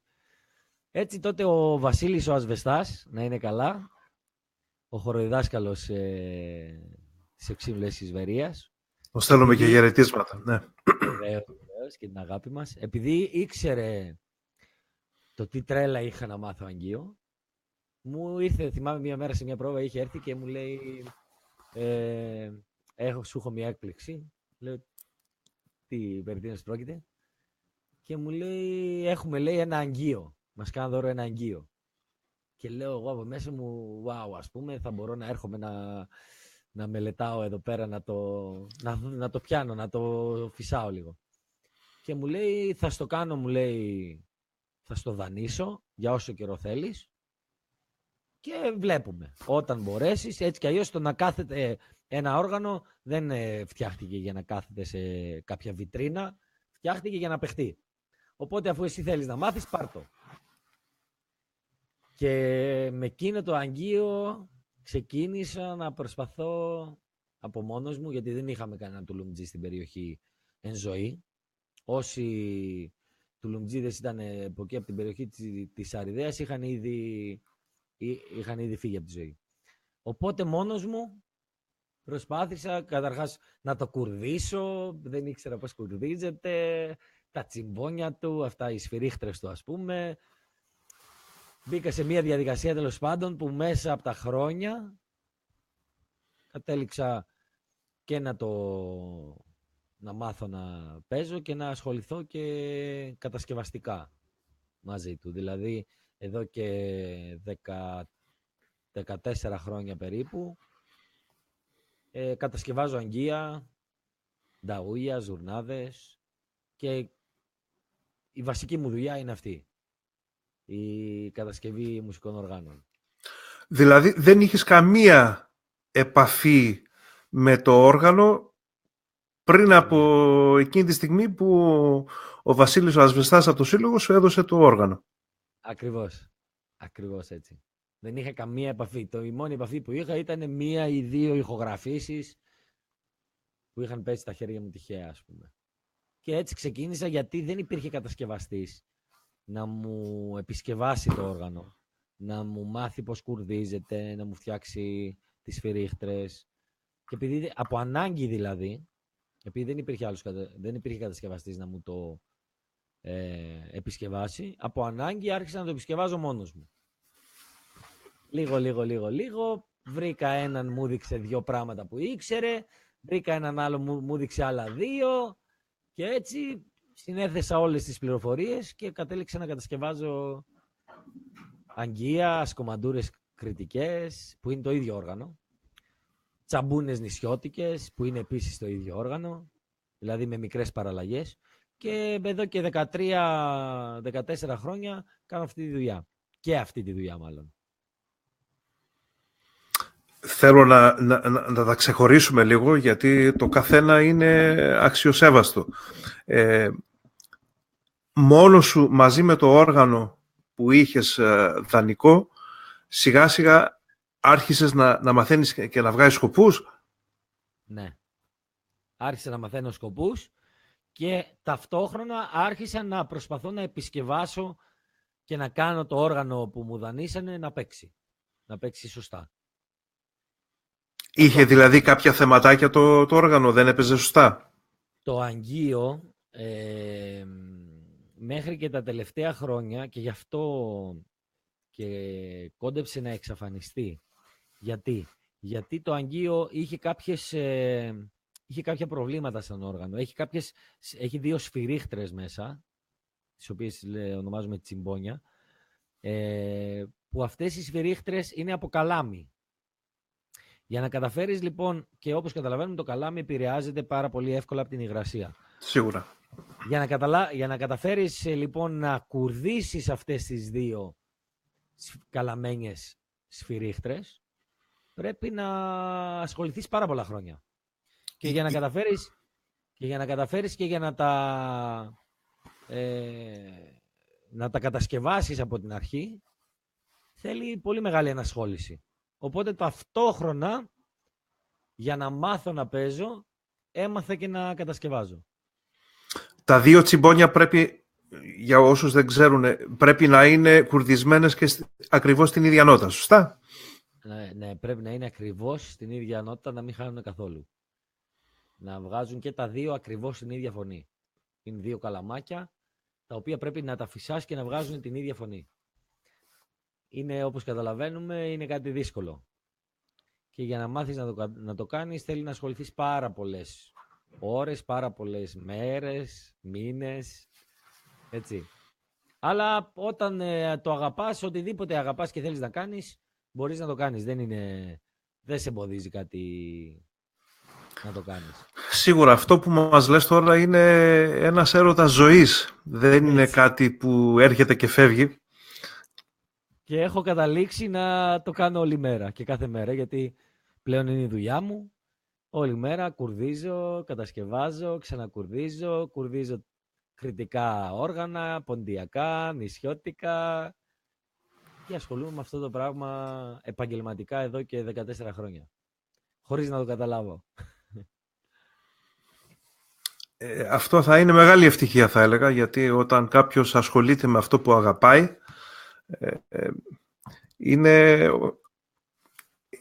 είναι το όνειρο μια ζωής. Ο καθένας τη δουλειά που κάνει θέλει να την αγαπάει, και εσύ τα έχεις καταφέρει αυτά.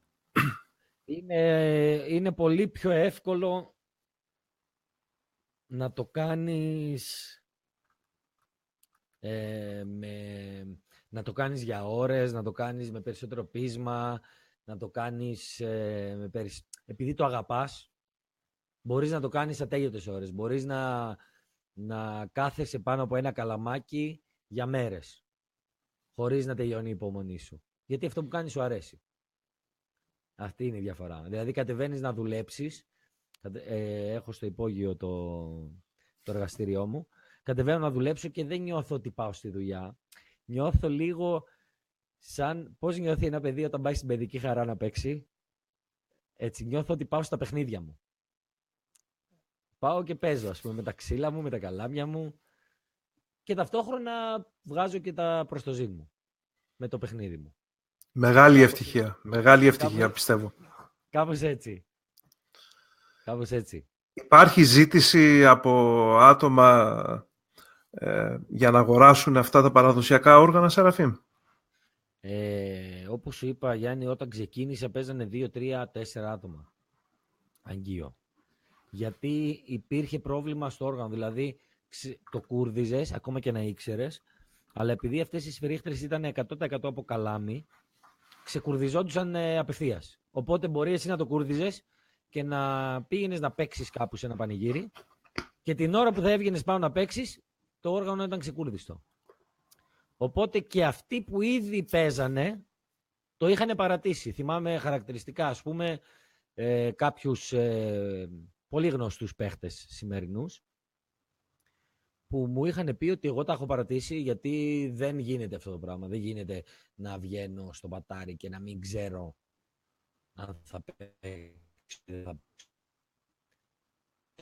Ταυτόχρονα εγώ, ξεκινώντας την κατασκευή, ξεκίνησα να ψάχνω και πώς μπορώ να λύσω αυτό το πρόβλημα. Και με τα χρόνια, με πειράματα ατελείωτα, καλοκαίρια, χειμώνες, Πάσχα, Χριστούγεννα, ήμουνα μέσα στο εργαστήριο κλεισμένος. Και με τα χρόνια βρήκα κάποιες πατέντες, έκανα κάποιες πατέντες, που αυτά τα γλωσσίδια, τις σφυρίχτες, τις έκανα πλαστικές. Τις έκανα μισοπλαστικές, μισοκαλαμένιες. Τέλος πάντων, τις έφτιαξα έτσι ώστε να μην ξεκουρδίζονται τόσο εύκολα. Μόλις το κατάφερα αυτό, άρχισε και να απλώνεται, γιατί λύθηκε το βασικότερο πρόβλημα του οργάνου αυτού. Έτσι άρχισε να απλώνεται αυτό το πράγμα. Ήξερα βέβαια εγώ ότι έβλεπα ότι είναι ένα όργανο το οποίο ενδείκνυται για να γίνει διάσημο. Δηλαδή είναι ένα όργανο ξεσηκωτικό, είναι ένα όργανο και εμφανισιακά, άμα το πάρουμε έτσι περίεργο, με το δέρμα του κατσικιού, ξέρω εγώ, είναι ιδιαίτερο όργανο. Και πολύ ξεσηκωτικό, ο ήχος του, ας πούμε, σε τραβάει να χορέψεις. Οπότε εγώ ήξερα ότι μόλις λυθεί αυτό το πρόβλημα με το κούρδισμα, ήξερα ότι θα γίνει γνωστό και θα εξαπλωθεί. Έτσι λοιπόν, μετά από 14 χρόνια, στις μέρες μας το αγγείο είναι ευρέως γνωστό, σχεδόν σε κάθε, δηλαδή το 90% των χωρών πλέον, έχει και αγγείο. Όπου και να πας ακούς και αγγείο. Έγινε γνωστό, έχουν βγει πάρα πολλοί νέοι μουσικοί που παίζουν αγγείο και πλέον έχουμε ξεπεράσει αυτό το πρόβλημα του να χαθεί αυτό το όργανο. Δηλαδή πλέον το έχουμε σώσει. Αυτή την πατέντα, συγγνώμη που σε διακόπτω, αυτή την πατέντα ναι. πότε βγήκε στη φόρα, πότε άρχισες την κατασκεύαση? Νομίζω ότι το πρώτο αγγείο με συνθετικά τσιμπόνια, αν δεν κάνω λάθος, ή το 2006 ή το 2007. Και το πρώτο το είχε πάρει ο Παπαδόπουλος ο Δημητράκης από την Κατερίνη. Νομίζω ότι το πρώτο είχε πάρει αυτός. Ή το 2006, νομίζω το 2006 πρέπει να ήταν.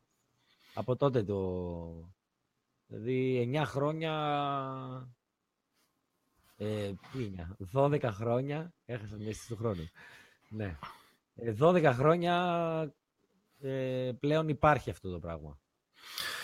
Εγώ γνώριζα ότι αυτά τα χρόνια είσαι κατασκευαστής του οργάνου, αλλά δεν έχει πάρα πολύ καιρό που έμαθα για αυτή τη λεπτομέρεια και ότι είσαι εσύ ο εμπνευστής από πίσω. Ναι. Όπως σου είπα, φάγαμε πάρα πολύ χρόνο από τη ζωή μας για να... Είχα πάθει ένα είδος αιμονής με το θέμα. Δηλαδή έπρεπε να λύσω, για μένα πρώτα απ' όλα, βασικά για μένα, έπρεπε να λύσω αυτό το πρόβλημα. Έπρεπε να κάνω το όργανο που παίζω, το αγγείο, να μην ξεκουρδίζεται. Και με είχε πιάσει αιμονή. Δηλαδή, θυμάμαι, ας πούμε, παραμονή Χριστουγέννων, παραμονή Πρωτοχρονιάς, Πάσχα, να είμαι καλοκαίρι, να είμαι κλεισμένος μέσα στο εργαστήριο. Μέχρι να το βρω. Κάποτε πιστεύω θα το βρίσκα, δεν μπορεί. Όπως και το βρήκαμε, ας πούμε. Το βρήκες και είδου τα αποτελέσματα. Τώρα τα απλώνουμε και στην Κρήτη και στα νησιά.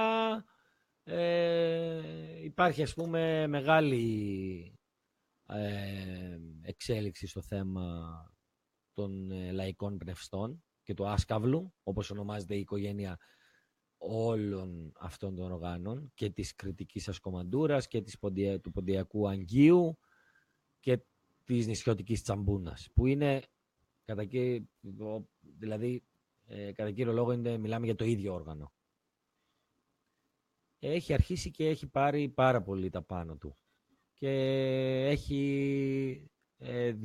διαδίδεται όσο περνάνε τα χρόνια ακόμα και περισσότερο.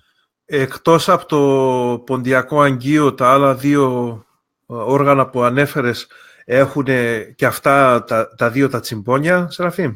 Είναι ίδιο ακριβώς, με ελάχιστες διαφορές στην εμφάνιση. Και η τσαμπούνα η δωδεκανησιακή και βασικά η τσαμπούνα του Αιγαίου και της Κρήτης είναι το ίδιο όργανο κατά 95% με το αγγείον του Πόντου. Το ίδιο όργανο το συναντάμε και στο Μαρόκο, το ίδιο όργανο το συναντάμε και στο Ιράν και στη σημερινή Τουρκία και στη Γεωργία, δηλαδή στην νότιο-ανατολική Μεσόγειο υπάρχει σχεδόν παντού. Και ποιες είναι οι διαφορές που έχουν αυτά τα όργανα μαζί με το δικό μας? Οι διαφορές είναι εμφανισιακές. Δηλαδή, επί της ουσίας, μπορείς να πάρεις ένα κριτικό όργανο και να παίξεις ποντιακά και να μην το καταλάβει κανείς. Mm-hmm. Είναι το ίδιο όργανο. Είναι μικρές οι διαφορές και σε θέματα εμφάνισης. Δηλαδή, η καμπάνα που έχει από κάτω το όργανο, κάποιοι την κάνουν από κέρατο ζώου, κάποιοι την κάνουν πιο μεγάλη, κάποιοι την κάνουν πιο μικρή, αλλά το όργανο, ας πούμε, με τα τσιμπόνια, τους αυλούς, το δέρμα, είναι το ίδιο όργανο. Με τα ίδια κουρδίσματα, τα ίδια διαστήματα, απλά με διαφορετικές μελωδίες. Έτσι. Ακούμε σε ένα οργανάκι χιλιάδες διαφορετικές μελωδίες. Σίγουρα. Πολύ ενδιαφέρον αυτό, γιατί εγώ πάντα νόμιζα ότι υπήρχαν σημαντικές διαφορές σε αυτά τα όργανα. Και όμως είναι το ίδιο όργανο ακριβώς. Μπορείς να πάρεις μια τσαμπούνα από την Πάρο ή από την Άξο και να παίξεις ποντιακά και να είναι ακριβώς το ίδιο πράγμα. Είναι το ίδιο όργανο. Οι δαχτυλισμοί δηλαδή και το όργανο, η ουσία του οργάνου, οι νότες του, οι αυλοί του, οι σφυρίχτες του είναι το ίδιο πράγμα. Ίδιο πράγμα. Ναι. Είναι απλά θέμα εμφάνισης. Σκέψου μια λύρα που μπορεί να είναι το ίδιο πράγμα, αλλά να έχει μεγαλύτερο κεφάλι, ας πούμε. Είναι το ίδιο όργανο. Πολύ ενδιαφέρον αυτό και μας δείχνει τις ομοιότητες που έχουν και τα κοινά χαρακτηριστικά που έχουν όλες οι παραδοσιακές μουσικές του τόπου μας. Είναι πολύ ενδιαφέρον αυτό που μας λες.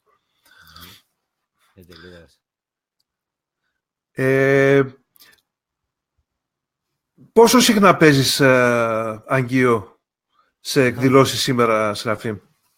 Σε εκδηλώσεις, όποτε με καλούν να παίξω λύρα και να τραγουδήσω, οπωσδήποτε θα παίξω και αγγείο. Δηλαδή, το φέρνεις μαζί σου το όργανο πάντα? Και να μην ήθελα, δεν το φέρω. Δηλαδή, πλέον είναι τόσο διαδεδομένο που μου λένε εννοείται ότι θα παίξει και αγγείο. Όταν με κλείνουν, όταν κλείνουμε τη δουλειά, μου λένε θα φέρεις και το αγγείο. Ή πολλές φορές δεν μου το λένε καν, εννοείται ότι θα το φέρω, το αγγείο. Και όλα αυτά τα χρόνια γίνοντας γνωστός στον ελλαδικό χώρο και με βοήθεια το Facebook και το YouTube, σε γνωρίζουν και άτομα του εξωτερικού. Πες μας λίγο για τα ταξίδια σου στο εξωτερικό τα τελευταία χρόνια. Ναι, τα τελευταία χρόνια έχω κάνει αρκετά ταξιδάκια στο εξωτερικό. Τώρα στα κοντά θα σας έρθω και εκεί στην Αμερική, όπως γνωρίζεις. Θα τα πούμε δηλαδή και από κοντά. Στη Γερμανία... Επιτέλους, ναι. Μετά από τόσα χρόνια. Από χρόνια και καιρούς. Στη Γερμανία έχω πάει πάρα πολλές φορές, σχεδόν σε ολόκληρη τη Γερμανία. Έκανα 2 πολύ μεγάλα ταξίδια και στην Αυστραλία, που έκατσα 1 μήνα το καθένα. Γνώρισα φοβερούς ανθρώπους, μερακλείδες, ανθρώπους που αγαπάνε την παράδοση, ανθρώπους που βλέπουν πόντιο και κάνουν λες και δεν έχουν ξαναδεί. Δηλαδή η αγάπη που παίρνεις, ας πούμε, πραγματικά από τους ποντίους του εξωτερικού είναι απίστευτη. Δεν ξέρω πώς να την περιγράψω. Είναι συγκλονιστική και είναι δηλαδή σε σοκάρει. Πραγματικά σε σοκάρει. Δηλαδή λες δεν είναι δυνατόν να τόσο πολύ η αγάπη από αυτούς τους ανθρώπους είναι, δεν τη φανταζόσουνα στη ζωή σου. Δεν τη φανταζόσουνα. Και όχι από 2 και 3. Από όλους. Δηλαδή, στην Αυστραλία ή στη Γερμανία τώρα, ποιο μέρος να πρωτοθυμηθώ. Τυχαίνεις, ας πούμε, σύλλογο και είναι όλος ο σύλλογος πάνω από το κεφάλι σου να μην σου λείψει κάτι. Δηλαδή, σε σκλαβώνουν οι άνθρωποι, δεν ξέρω τι να πω. Δηλαδή, λες, δεν μπορώ να το ξεπληρώσω αυτό. 10 ζωές να περάσουν, δεν μπορείς να το ξεπληρώσεις αυτό το πράγμα. Είναι φοβερές εμπειρίες, τις οποίες εύχομαι να τις ζήσουν όλοι οι συνάδελφοι, όσοι δεν τις έχουν ζήσει. Να γνωρίσουν αυτή την αγάπη που έχουν οι Έλληνες του εξωτερικού και κυρίως οι πόντιοι του εξωτερικού για την πατρίδα τους και για την παράδοσή τους. Είναι πολύ μεγάλο πράγμα, είναι συγκινητικό. Φαντάζομαι είναι μια φοβερή αίσθηση και το καλύτερο παράδειγμα της φιλοξενίας που είμαστε τόσο φημισμένοι για αυτό. Και της ποντιακής κατ' επέκταση φυσικά, ακριβώς αυτό. Δηλαδή τα δώρα, τα σπίτια όλα ανοιχτά. Δηλαδή γύρισα από την Αυστραλία και έχω δύο μπρελόκ με κλειδιά από σπίτια. Μου είπανε αυτό είναι, ας πούμε, αυτά είναι κλειδιά του σπιτιού, είναι δικά σου. Τώρα σε αυτούς τους ανθρώπους πώς μπορείς να τους ευχαριστήσεις. Δεν μπορείς να πεις. Και το ευχαριστώ που θα πεις είναι πολύ λίγο. Σου δίνει ο άλλος τα κλειδιά του σπιτιού του. Να του πεις ευχαριστώ. Τι ευχαριστείς. Είναι λίγο. Είναι συγκλονιστικό. Αυτά που είδα στο εξωτερικό δεν πρόκειται να τα ξεχάσω ποτέ δηλαδή. Την πατρίδα την έχεις επισκεφθεί, Σεραφείμ? Στην πατρίδα πήγα 4 ή 5 φορές. Νομίζω 5 φορές πρέπει να πήγα. Έχω χρόνια βέβαια να πάω. Τελευταία με τα γεγονότα που συμβαίνουν εκεί ήθελα να πάω, αλλά το αποφύγαμε, γιατί όπως βλέπουμε, ας πούμε, συμβαίνουν συνεχώς. Έχει και πόλεμο στην γειτονική χώρα, τρομοκρατικές ενέργειες, ιστορίες, το αποφύγαμε. Αλλά έχω πάει αρκετές φορές, πιτσιρικάς πιο πολύ. Με γκρουπ είχες πάει? Με γκρουπ, ναι. Και τις 5 φορές πήγαμε γκρουπ. Και εντάξει, τώρα το συναίσθημα είναι τεράστιο. Δηλαδή, πραγματικά όταν γύρισα στην Ελλάδα, την πρώτη φορά που πήγα, όταν γύρισα στην Ελλάδα, πρώτη φορά στη ζωή μου, ένιωσα ότι ο τόπος που μεγάλωσα και που γεννήθηκα δεν είναι ο τόπος μου. Ότι εγώ είμαι από εκεί. Και από εκεί τη στιγμή τα τραγούδια που τραγουδούσα ήδη για μία δεκαετία άρχισαν να ακούγονται στα αυτιά μου αλλιώς. Δηλαδή θυμάμαι χαρακτηριστικά το πρώτο βράδυ μόλις γύρισα από τον Πόντο, το πρώτο βράδυ έπαιζα σε ένα γάμο στο χωριό μου. Και στο τέλος του γάμου είχαν μείνει 2-3 τραπέζια με μερακλείδες και μου λένε παίξε επί τραπέζια. Και έκατσα μόνος μου στο πατάρι, χωρίς νταούλι, χωρίς τίποτα και έπαιζε και τραγουδούσα επί τραπέζια για καμιά ώρα. Λοιπόν, σε εκείνη τη στιγμή έτυχε να παίξω για 1000η φορά το «Την πατρίδα μ' έχασα». Το οποίο το έπαιζα από μικρός, έτσι. Λοιπόν, εκείνη τη στιγμή, για πρώτη φορά, όταν το έπαιζα, δεν μπορούσα να κρατηθώ και το τραγουδούσα και έκλαιγα. Γιατί είχα γνωρίσει την πατρίδα την οποία τραγουδούσα. Πολύ σημαντικό για έναν καλλιτέχνη πόντιο. Πολύ σημαντικό για έναν καλλιτέχνη πόντιο. Και για οποιοδήποτε πόντιο, δεν το συζητάμε, να γνωρίσει την πατρίδα του. Με λίγα λόγια, είχε αλλάξει οριστικά η ζωή σου. Ακριβώς, ναι. Μετά και από το πρώτο σου ταξίδι. Ναι,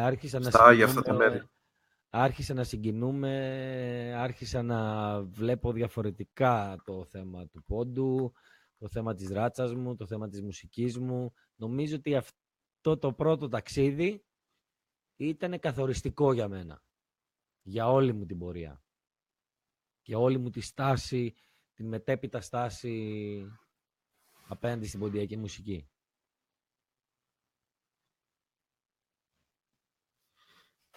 Το λες τώρα και ανατριχιάζω, ειλικρινά. Εγώ δεν είχα τη τύχη να πάω ακόμα. Θέλω κάποια στιγμή να πάω κι εγώ στην πατρίδα.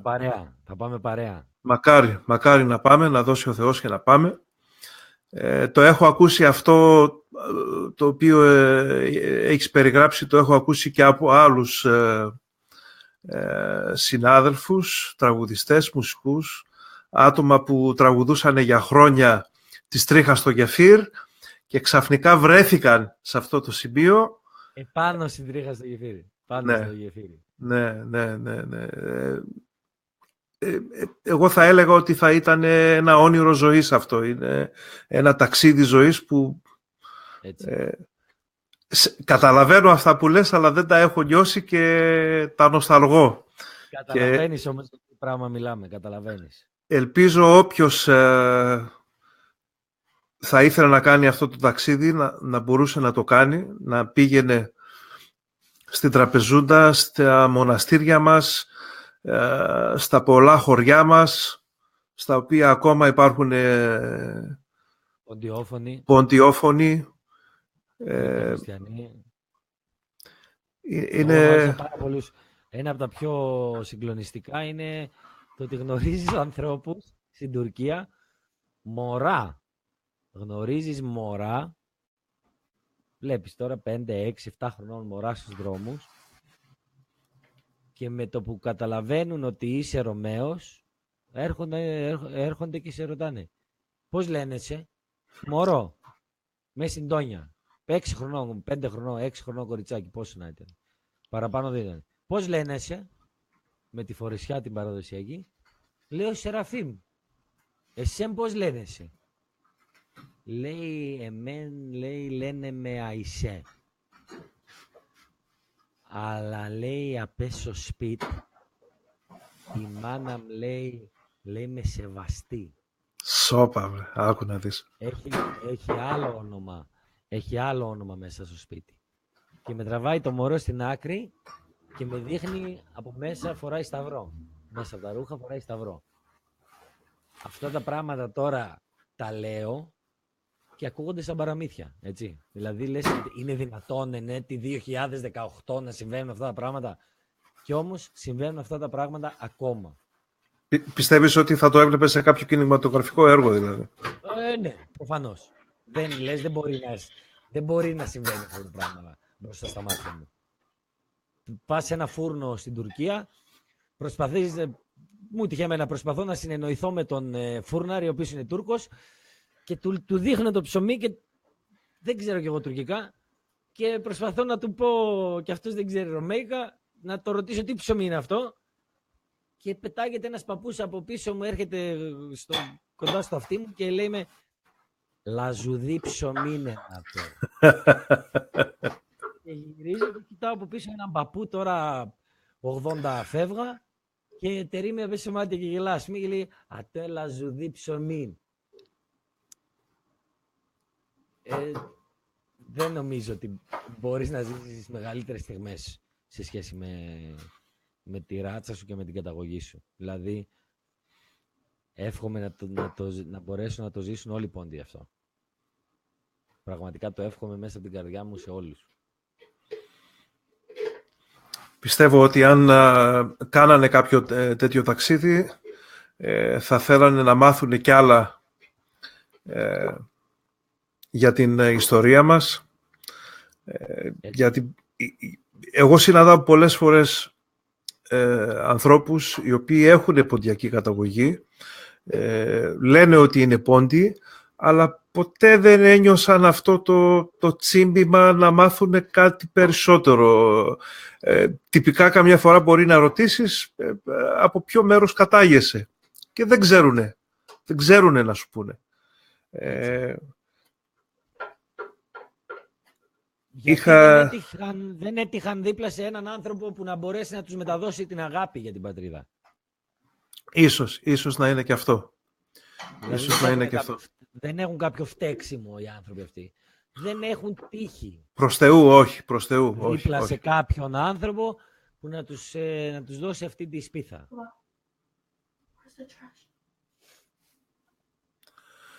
Πολύ σωστά. Και είναι λυπητερό αυτό από τη μία άποψη. Γνωρίζοντας έναν ξάδερφό μου, αφήγουμε λίγο από το θέμα, γνωρίζοντας έναν ξάδερφό μου, τον οποίο τον γνώρισα στο διαδίκτυο, είναι καθηγητής αυτός στη Σουηδία, γεννημένος στη Ρωσία και ο θείος μου δούλευε στο προξενείο το σουηδικό στη Μόσχα. Όταν βγήκε σε σύνταξη όλοι φύγανε και πήγανε Σουηδία. Σε ένα ταξίδι του εδώ στην Αμερική γνωριστήκαμε και τα είπαμε και μου είπε μια κουβέντα την οποία τη θυμάμαι μέχρι σήμερα. Μου λέει, ξάδερφε, εάν πας στις εκκλησίες της Σουηδίας, έχουν καταγράψει και έχουν στοιχεία για όλες τις οικογένειες εδώ και 1000 χρόνια. Δηλαδή, αν ένας Σουηδός θέλει να... Συγγνώμη, της Σουηδίας ή της Ρωσίας? Για τη Σουηδία σου λέω τώρα. Σουηδία, ναι. Okay, ναι. Μπορείς, λέει, να βρεις ποιος ήταν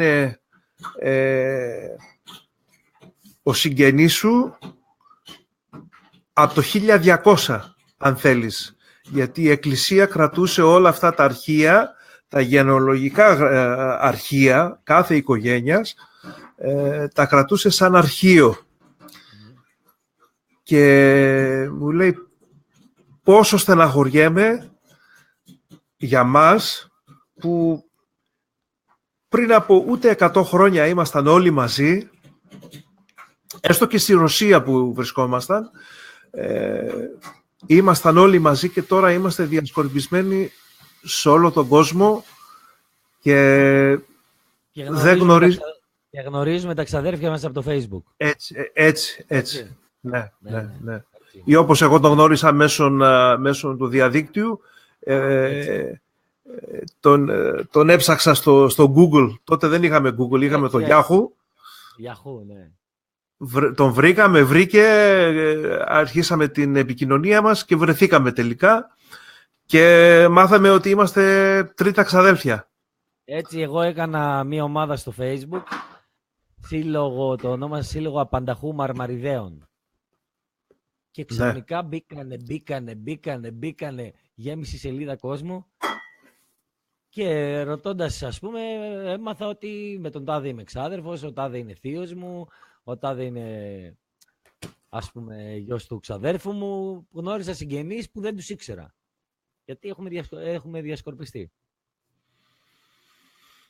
Και να σου πω επίσης ότι δεν θα αναφέρω το όνομα του κυρίου, γιατί δεν ξέρω αν θέλει να το κάνω γνωστό.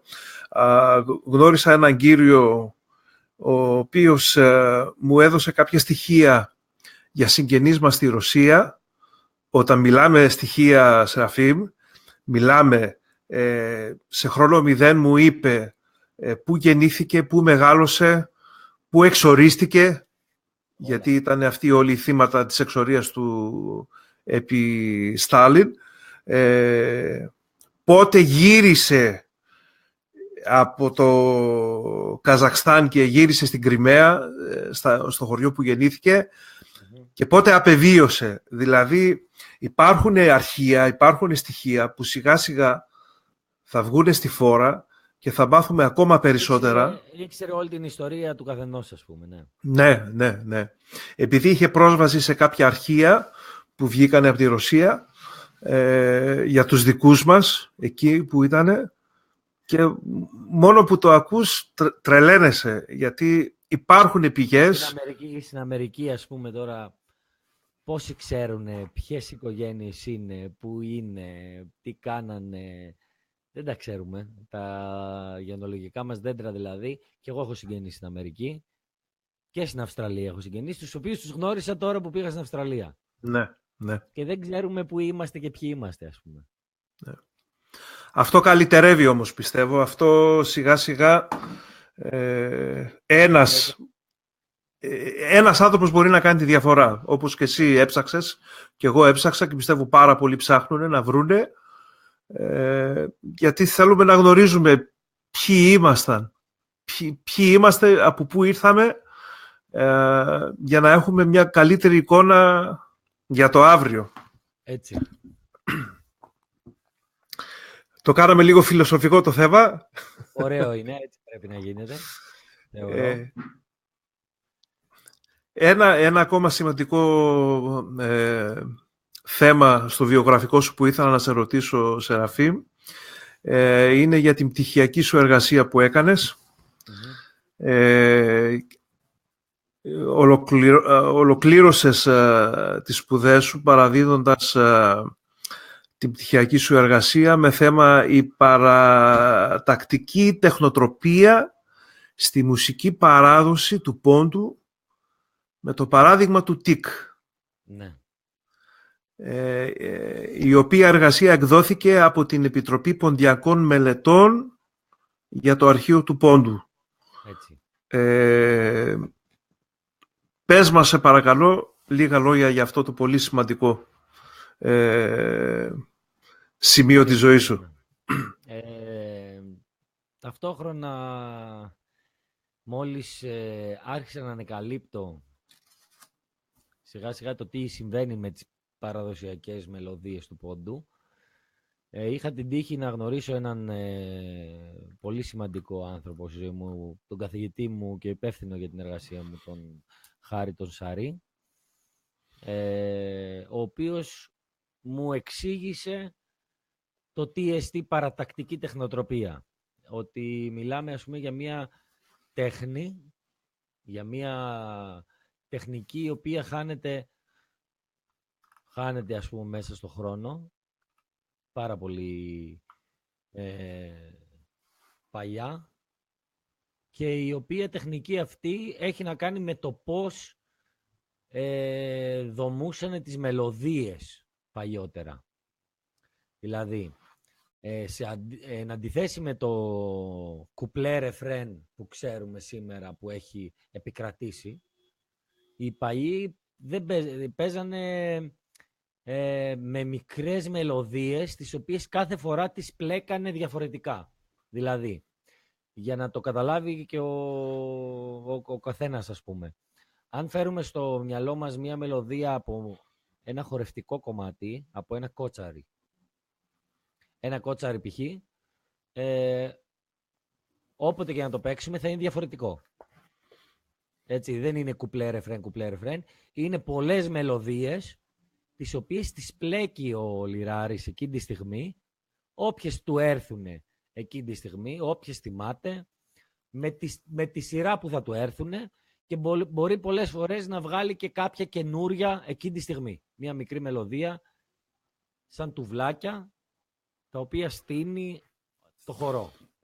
Έτσι οι παλιοί, είτε ήταν στην Κρήτη, είτε ήταν οι Πόντιοι, είτε ήταν οι Θρακιώτες, είτε ήταν οι Νησιώτες, παίζαν με αυτόν τον τρόπο. Γιατί?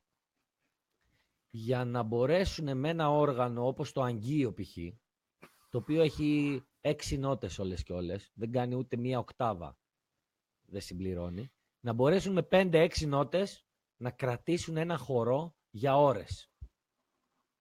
Αυτό, για να μπορέσουν να το καταφέρουν αυτό, η ανάγκη δηλαδή αυτή, τους έφερε στο να ανακαλύψουν έναν τρόπο παίξηματος που σήμερα, στις μέρες μας, κινδυνεύει να χαθεί. Πάνω σε αυτόν τον τρόπο έκανα την πτυχιακή μου εργασία και τη μελέτη μου. Ταυτόχρονα δηλαδή με τη στιγμή που ήθελα να το μελετήσω πραγματικά σαν μουσικός, ταυτόχρονα το μελέτησα και σαν μουσικολόγος για να το κάνω πτυχιακή εργασία. Και είχα την τύχη να βρεθούν δίπλα μου κάποιοι πολύ σημαντικοί άνθρωποι, όπως ο Τσεκούρας από εκεί από την Αμερική, διδάκτορ μουσικολογίας, που με βοηθήσανε με βιβλιογραφίες, με γνώσεις, με κουβέντες, με συζητήσεις, να στήσω όλο αυτό το εγχείρημα, το οποίο εκδόθηκε, όπως είπες, από την Επιτροπή Ποντιακών Μελετών. Και πιστεύω ότι μπήκε ένα λιθαράκι, με αυτόν τον τρόπο, με αυτή τη δουλειά, μπήκε ένα λιθαράκι, ώστε οποιοσδήποτε αύριο μεθαύριο μουσικός ή μουσικολόγος, οποιοσδήποτε θέλει να μελετήσει την ποντιακή μουσική, να έχει μια βάση στην οποία πάνω να πατήσει. Να μην ξεκινήσει από το 0 τη μελέτη αυτή. Γιατί πραγματικά μιλάμε για την βάση της μουσικής μας. Αυτός ο τρόπος, η παρατακτική τεχνοτροπία, είναι η βάση της μουσικής μας. Οποιαδήποτε μελωδία κι αν πάρεις από παλιές ηχογραφήσεις, θα διαπιστώσεις ότι όλοι οι παλιοί μας παίζανε με αυτόν τον τρόπο. Και ειδικά και στην καθιστική μουσική, αλλά ειδικά στη χορευτική μουσική. Η χορευτική μουσική είναι 100% παρατακτικής, ας πούμε, λογικής. Η λογική με την οποία τη φτιάχνει ο μουσικός είναι αυτή. Με μικρές μελωδίες. Κάνει, ας πούμε, είτε στο τικ, είτε στη σερενίτσα, είτε στη σέρα, σε οποιοδήποτε χορό. Κάνει μικρές μελωδίες, τις οποίες τις επαναλαμβάνει, τις αλλάζει, τις πλέκει, φτιάχνει καινούριες. Δεν είναι απλά ένα κουπλέ ρεφρέν που παίζει συνέχεια το ίδιο και το ίδιο και το ίδιο. Συνεχώς αλλάζει. Ναι. Θα κάνουμε και ένα παράδειγμα, αν θέλεις, με τη λύρα, για να δεις τι εννοούμε όταν λέμε παρατακτική τεχνοτροπία, ας πούμε.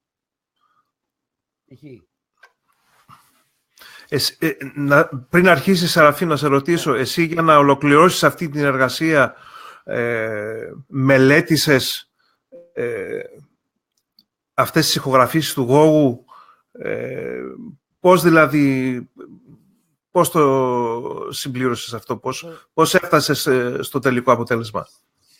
Στηρίχτηκα κυρίως πάνω σε ηχογραφήσεις του Πατριάρχη, ο οποίος την συγκεκριμένη τεχνική την έπαιζε στα δάχτυλα, που λέμε. Όπως και όλες τις τεχνικές τις έπαιζε στα δάχτυλα, αλλά και αυτήν την χαμένη στο χρόνο τεχνοτροπία, την αρχαία θα έλεγα τεχνοτροπία, την έπαιζε στα δάχτυλα. Όπως μας λέει εδώ ένας φίλος τώρα, σχολιάζει, αυτοσχεδιασμός ακριβώς. Αυτοσχεδιασμός, αλλά όχι με την έννοια του ταξιμιού, με την έννοια του ρυθμικού αυτοσχεδιασμού. Αυτοσχεδιάζεις δηλαδή με φράσεις. Δηλαδή, παίζουμε ένα κότσαρι.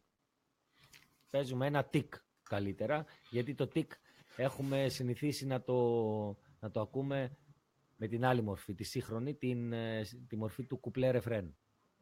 Έπαιζε, ας πούμε, ο παλιός ένα τικ. Ένας παλιός λιράρης. Δεν έπαιζε ένα τραγούδι. έπαιζε διάφορες μελωδίες πάνω στο τικ. Παίζει ο Πατριάρχης.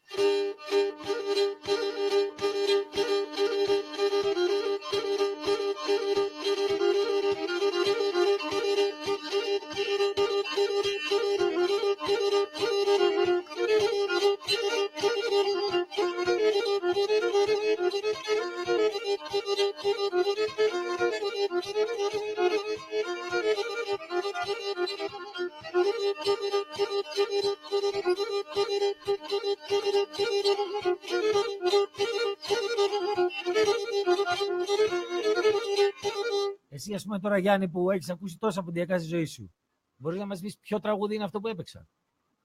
Φυσικά και όχι. Δεν είναι κάπι, είναι χορός τικ. Πώς λέμε χορός κότσαρι? Είναι χορός τικ. Όταν ήθελαν να πούνε ένα δύστιχο, μπαίναν σε κάποια συγκεκριμένη μελωδία. Και εκεί που έκανε τον αυτοσχεδιασμό, έμπαινε σε μία μελωδία. Έλεγε ένα δύστιχο, ξανά έβγαινε από τη μελωδία. Δηλαδή...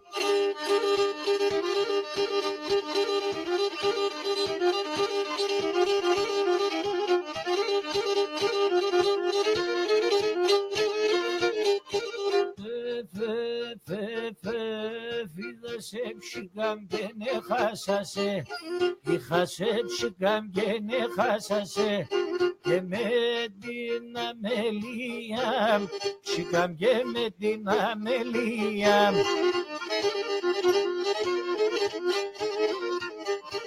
Σαν ξένα χειράψει με λέπωσε και σαν ξένα χειράψει με λέπωσε και για την καρδία που λύμπηκε και για την καρδία.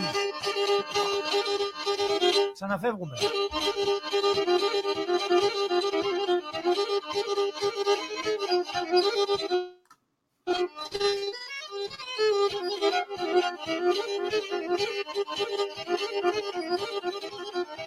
Και με αυτόν τον τρόπο μπορεί ο χορός να διαρκεί μερόνυχτα ολόκληρα, χωρίς να κουράζει. Γιατί αν ακούς ένα τραγούδι, μία συγκεκριμένη μελωδία, την ίδια, κάπου θα βαρεθείς. Ενώ με τον αυτοσχεδιασμό αυτό μπορείς να ακούς τικ και να χορεύεις τικ για ώρες και για μέρες.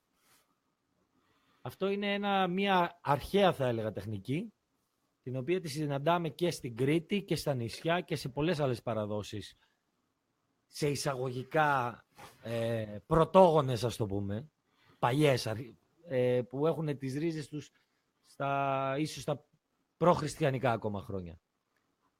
Αρχαίες τεχνικές και αρχαίες μελωδίες.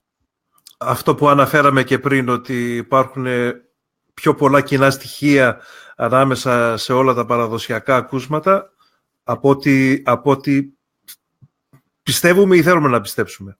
Έτσι ακριβώς. Ναι.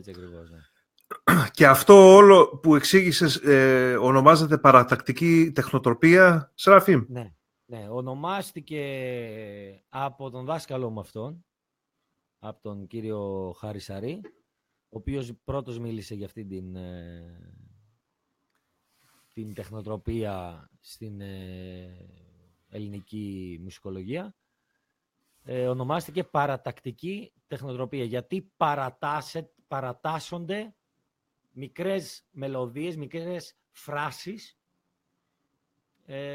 η μία δίπλα στην άλλη. Κάθε φορά με διαφορετική σειρά. Δηλαδή, αυτό που σας έπαιξα μόλις τώρα, ποτέ δεν μπορώ να το ξαναπαίξω ίδιο.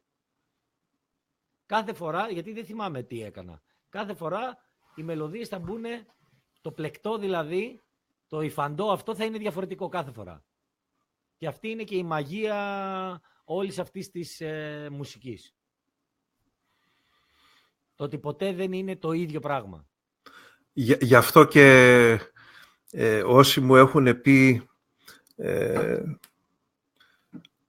που βρέθηκαν στο αρχείο του Σαχινίδη, ακούγοντας καρούλια και ηχογραφήσεις του Πατριάρχη της Λύρας του Γόγου, ακούγοντας ένα τραγούδι, μαθαίνοντας ένα τραγούδι, π.χ. «Κόρε πήγεν στο Παρχάρ», και πώς το έπαιζε ο Πατριάρχης, ακούγοντας μια άλλη ηχογράφηση με ακριβώς το ίδιο τραγούδι Ήτανε μέρα με τη νύχτα. Άλλο πράγμα, ναι. Άλλο πράγμα, άλλο τραγούδι, άλλες εισαγωγές, άλλα κεντήματα ανάμεσα. Άλλο. Και... Έχουμε ακούσει, ας πούμε, 9 διαφορετικές παραλλαγές από το κομμενόχρονο. Οποιονδήποτε λιράρει σήμερα και να όλες από τον ίδιο μιλάμε, έτσι. Από τον Γόγο τον Πατριάρχη, ακριβώς. Ναι. Μόνο ηχογραφημένες, γιατί και πόσες δεν ηχογραφήθηκαν, έτσι. Πολύ σωστά. Όποτε έπαιζε ο Γόγος δεν υπήρχε ένα κασιτόφωνο δίπλα. Οι ηχογραφημένες μόνο εκτελέσεις από το κομμενόχρονο, μέχρι τώρα έχουμε 3 σε 9 διαφορετικές. Με διαφορετικά γυρίσματα, με διαφορετικό τρόπο σκέψης, με διαφορετική εισαγωγή. Είναι δηλαδή ένας άνθρωπος ο οποίος κατέχει αυτή την τεχνική, όπως ήταν ο Πατριάρχης, πραγματικά μπορεί να κάνει θαύματα. Και αυτή είναι η μαγεία της παράδοσης. Αυτής της μουσικής, η οποία μας έχει τρελάνει όλους και ασχολούμαστε με τόσο πάθος. Γι' αυτό το λόγο ασχολούμαστε. Και σίγουρα είναι κάτι που συναντάμε όχι μόνο στον Πατριάρχη, αλλά και σε άλλους αξιόλογους.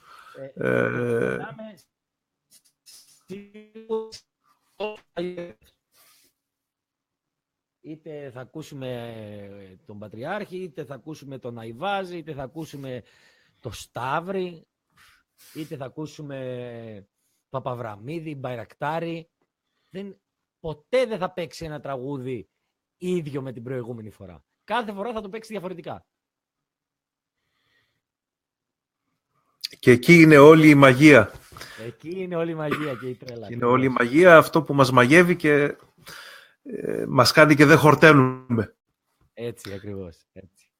Οι άρρωστοι που μας ακούνε μας καταλαβαίνουν απόλυτα. Μας καταλαβαίνουν σίγουρα. Σίγουρα. Λοιπόν, έχουμε συζητήσει για πολλά και διάφορα τα Σεραφείμ σήμερα. Έχουμε συμπληρώσει το 2ωρο που είχαμε προγραμματίσει. Εγώ δεν θα ήθελα να τελειώναμε όμως τώρα, εκτός αν έχεις άλλες υποχρεώσεις και δεν μπορείς να φύγεις. Εγώ ήθελα να τελειώσουμε...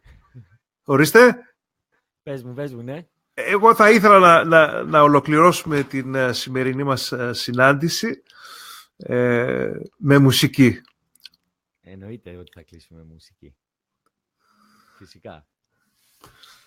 Θα παίξουμε μερικά τραγουδάκια ακόμα και να χαιρετήσουμε μετά τους φίλους μας. Πολύ ωραία. Σε απολαμβάνουμε λοιπόν. Εγώ εδώ με το καφεδάκι και εσύ εκεί με το τσίπουρο φαντάζομαι. Ναι. Εμάς εδώ είναι 7 η ώρα το απόγευμα. Δεν είμαστε για καφέ. Ναι.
Μεσανύχτη, όντε σε βγαίνε τ' άστρα.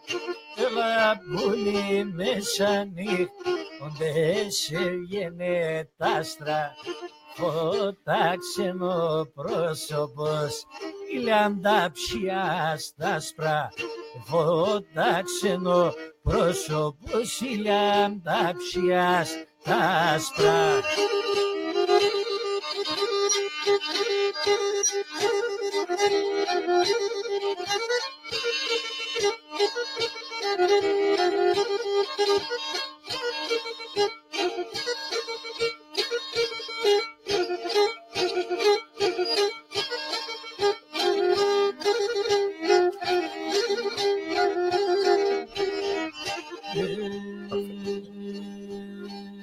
αούτα τα νεότητα και τον στα συνέχνε. Αούτα τα νεότητα και τον στα συνέχνε. Πολλοί είναι που και γρικούν απ' τα χαβερκέχνε. Πολλοί είναι που και γρικούν απ' τα χαβερκέχνε.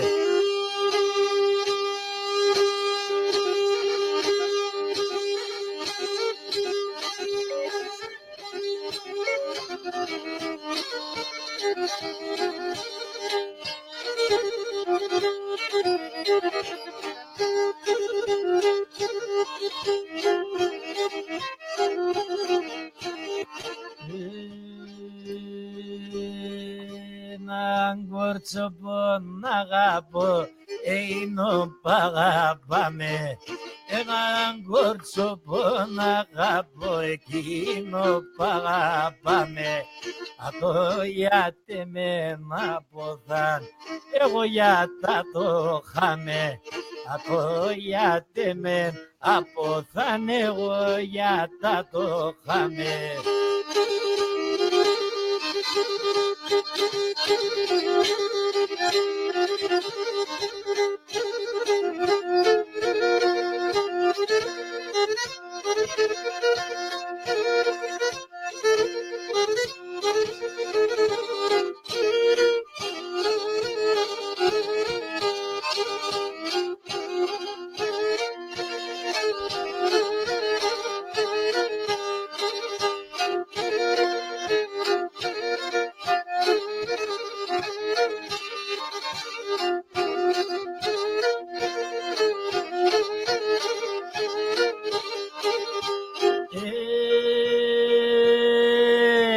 Εσύ που σπόγγεις στην αυλή με τα πολλά τα καλιά.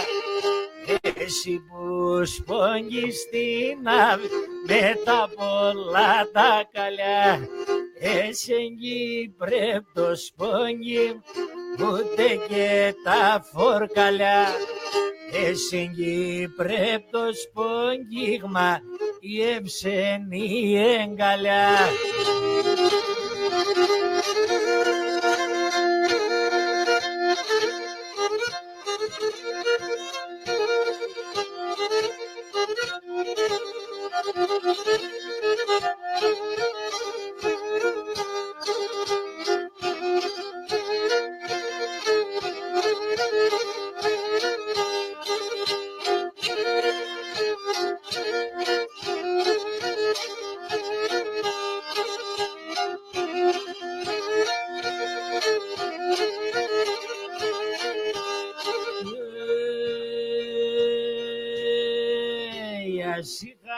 Τα νεότητα μου, άσε μήκος χρονονή. Άσυχα τα νεότητα μου, άσε μήκος χρονονή. Το χατήρο πόντο είχα, εινο τον καιρονή. Το χατήρο πόντο είχα, εινο τον καιρό. Εινο τον καιρονή, εινο τον καιρονή.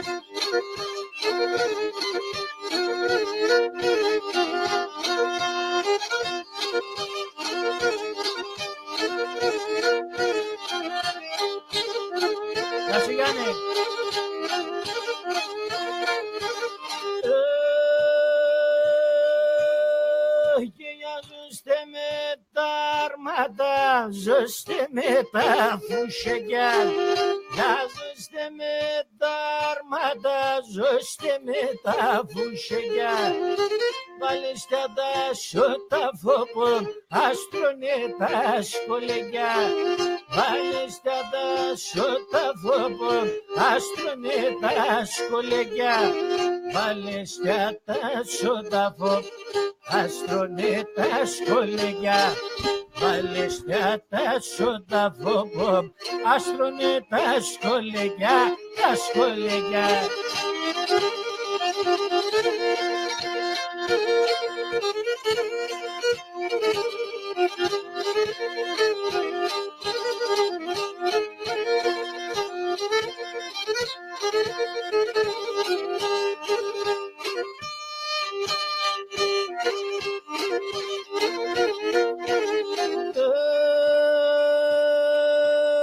Έγινε πέρα το Μάρτεν Σομίμ, σαν μέσα τα φουσεγιά. Πέρα το Μάρτεν Σομίμ, σαν μέσα τα φουσεγιά. Εγώ αγαπώ τα κουράσια, το φορούν τα λετσεγιά. Εγώ αγαπώ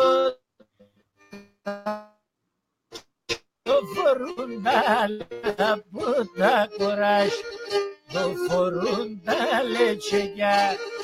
Εγώ αγαπώ τα κουράσια, το φορούν τα λετσεγιά, τα λετσεγιά.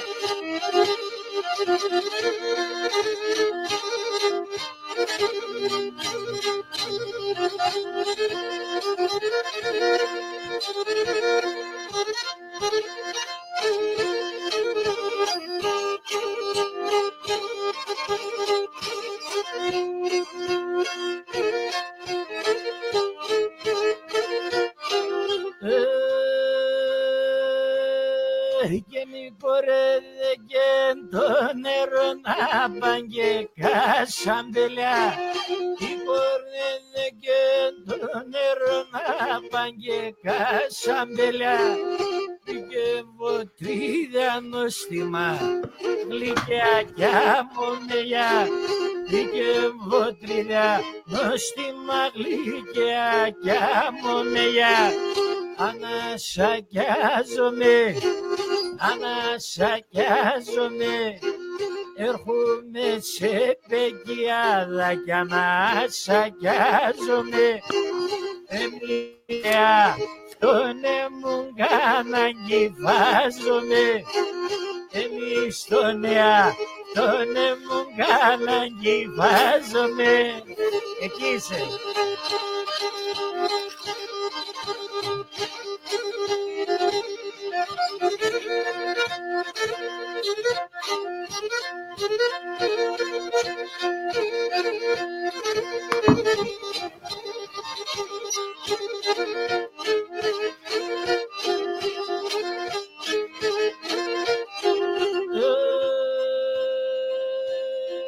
Και δε μορφώνει επτάλοφος, απανσορά κάνω πον.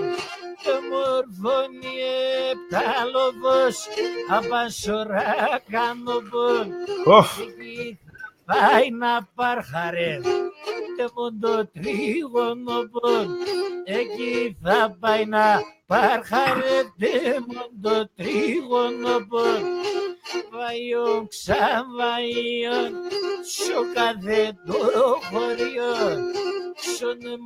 Σονε μανευρά, σο πως κι άλλο καλιόν. Σονε μανευρά, σο πως κι άλλο καλιόν.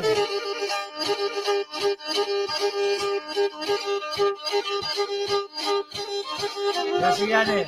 Στη δικιά μας. Γεια.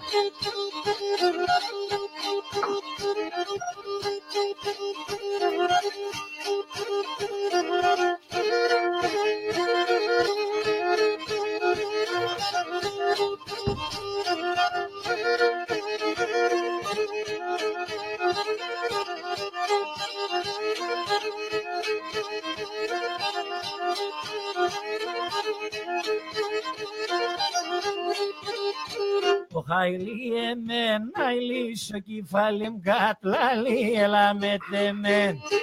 ο χαϊλί εμένα λύσω κεφαλίμ κατλαλί έλα λέγωσε.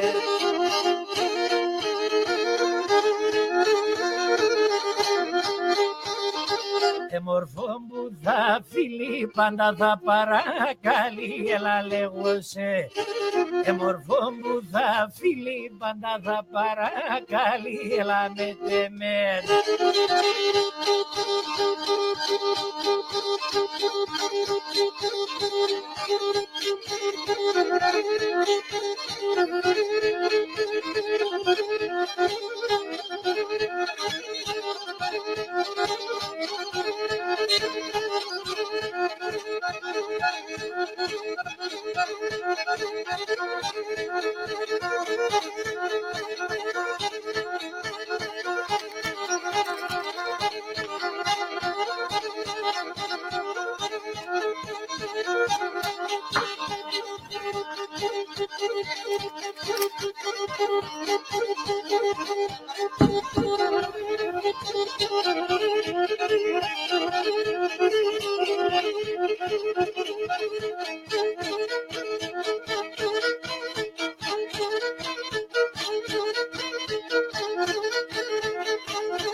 Γεια και ευλογία. Μπράβο Σεραφείμ, μπράβο Ταγούρι, πολύ ωραία. Είστε καλά. Με κατάντησες και εμένα να πίνω εδώ, από τον καφέ πήγαμε στο Τσίπουρο. Έτσι πάει. Αυτό ήθελα να κάνω. Τον πέτυχες, τον σκοπό σου τον πέτυχες. Στην υγεία σου Ταγούρι, να είσαι καλά. Σε ευχαριστώ πάρα πολύ. Εγώ ευχαριστώ για την πρόσκληση και για την παρέα, την όμορφη. Ο σκοπός μου σήμερα ήταν να τα πούμε λίγο, να μιλήσουμε λίγο για την μουσική μας παράδοση, για την πορεία σου και να γνωρίσει ο κόσμος λίγο καλύτερα ένα νέο άνθρωπο ο οποίος προσπαθεί με τον τρόπο του να αναδείξει και να διασώσει τον πολιτισμό μας. Πιστεύω το καταφέραμε. Σου εύχομαι καλή σταδιοδρομία. Ακόμα νέος είσαι, ακόμα πιστεύω έχεις πάρα πολλά να προσφέρεις και να συνεχίσεις να κάνεις αυτό που κάνεις με το ίδιο πάθος μεράκι, με την αγάπη που έχεις και άλλωστε φαίνεται σε αυτά που κάνεις, πιστεύω. Και σου εύχομαι ό,τι καλύτερο, Ταγούρι. Να είσαι καλά, Γιάννε. Και εγώ ευχαριστώ για την πρόσκληση, για το βήμα, για την ωραία κουβέντα, την ωραία παρέα. Θα ήθελα και εγώ επίσης να σε ευχαριστήσω για ό,τι προσφέρεις μέσω από το ράδιο της Βοστόνης, ράδιο Τραπεζούντα, για όλη την προσπάθεια που κάνεις. Σου εύχομαι και εγώ μέσα από την καρδιά μου καλή αρχή στο νέο αυτό εγχείρημα. Καλή συνέχεια στην προσπάθεια που κάνεις όλα αυτά τα χρόνια για τον πολιτισμό μας. Νομίζω ότι και οι ίδιοι οι ακροατές μας το ξέρουν πολύ καλά αυτό και θα ήθελαν και αυτοί να σε ευχαριστήσουν και σε ευχαριστούν. Έτσι, ό,τι μπορεί ο καθένας μας από την πλευρά του, θα συνεχίσουμε να το κάνουμε και θα συνεχίσουμε να ενώνουμε τις δυνάμεις μας για το κοινό καλό της ράτσας μας και της παραδοσής μας.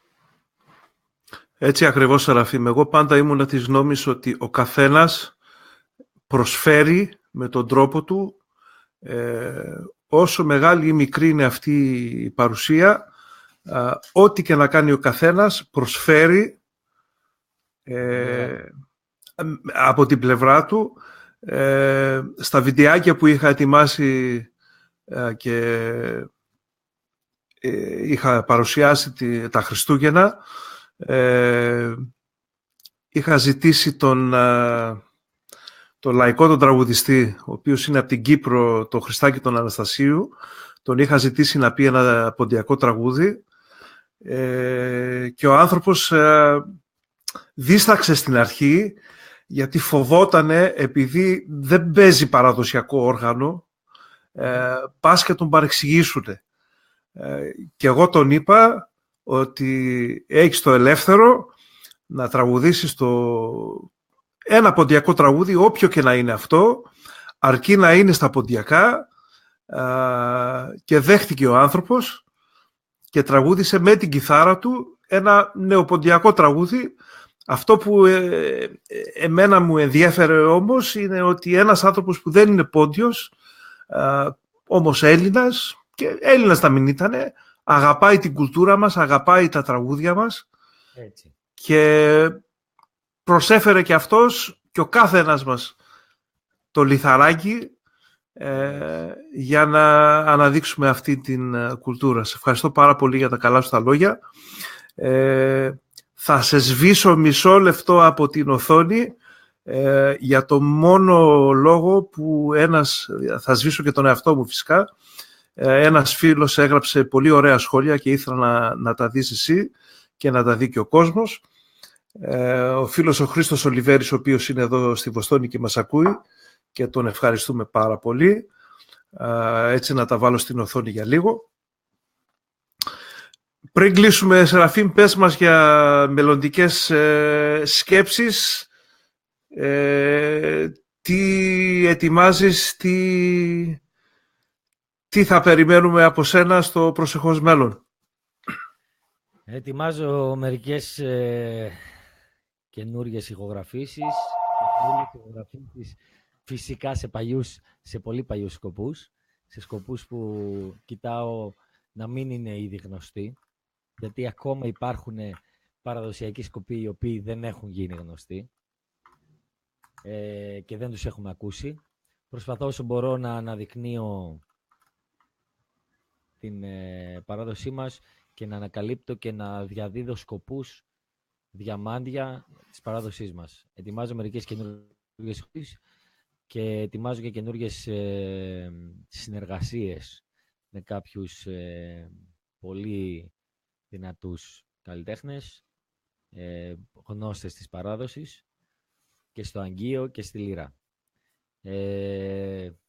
Θα τα δείτε στην πορεία μέσα από τις ανακοινώσεις μου στο διαδίκτυο, στο Facebook, στο YouTube κτλ. Πολύ ωραία. Δηλαδή έχουμε να αναμένουμε... Βεβαίως. Έχουμε πράγματα που μαγειρεύονται. Είναι στο τηγάνι.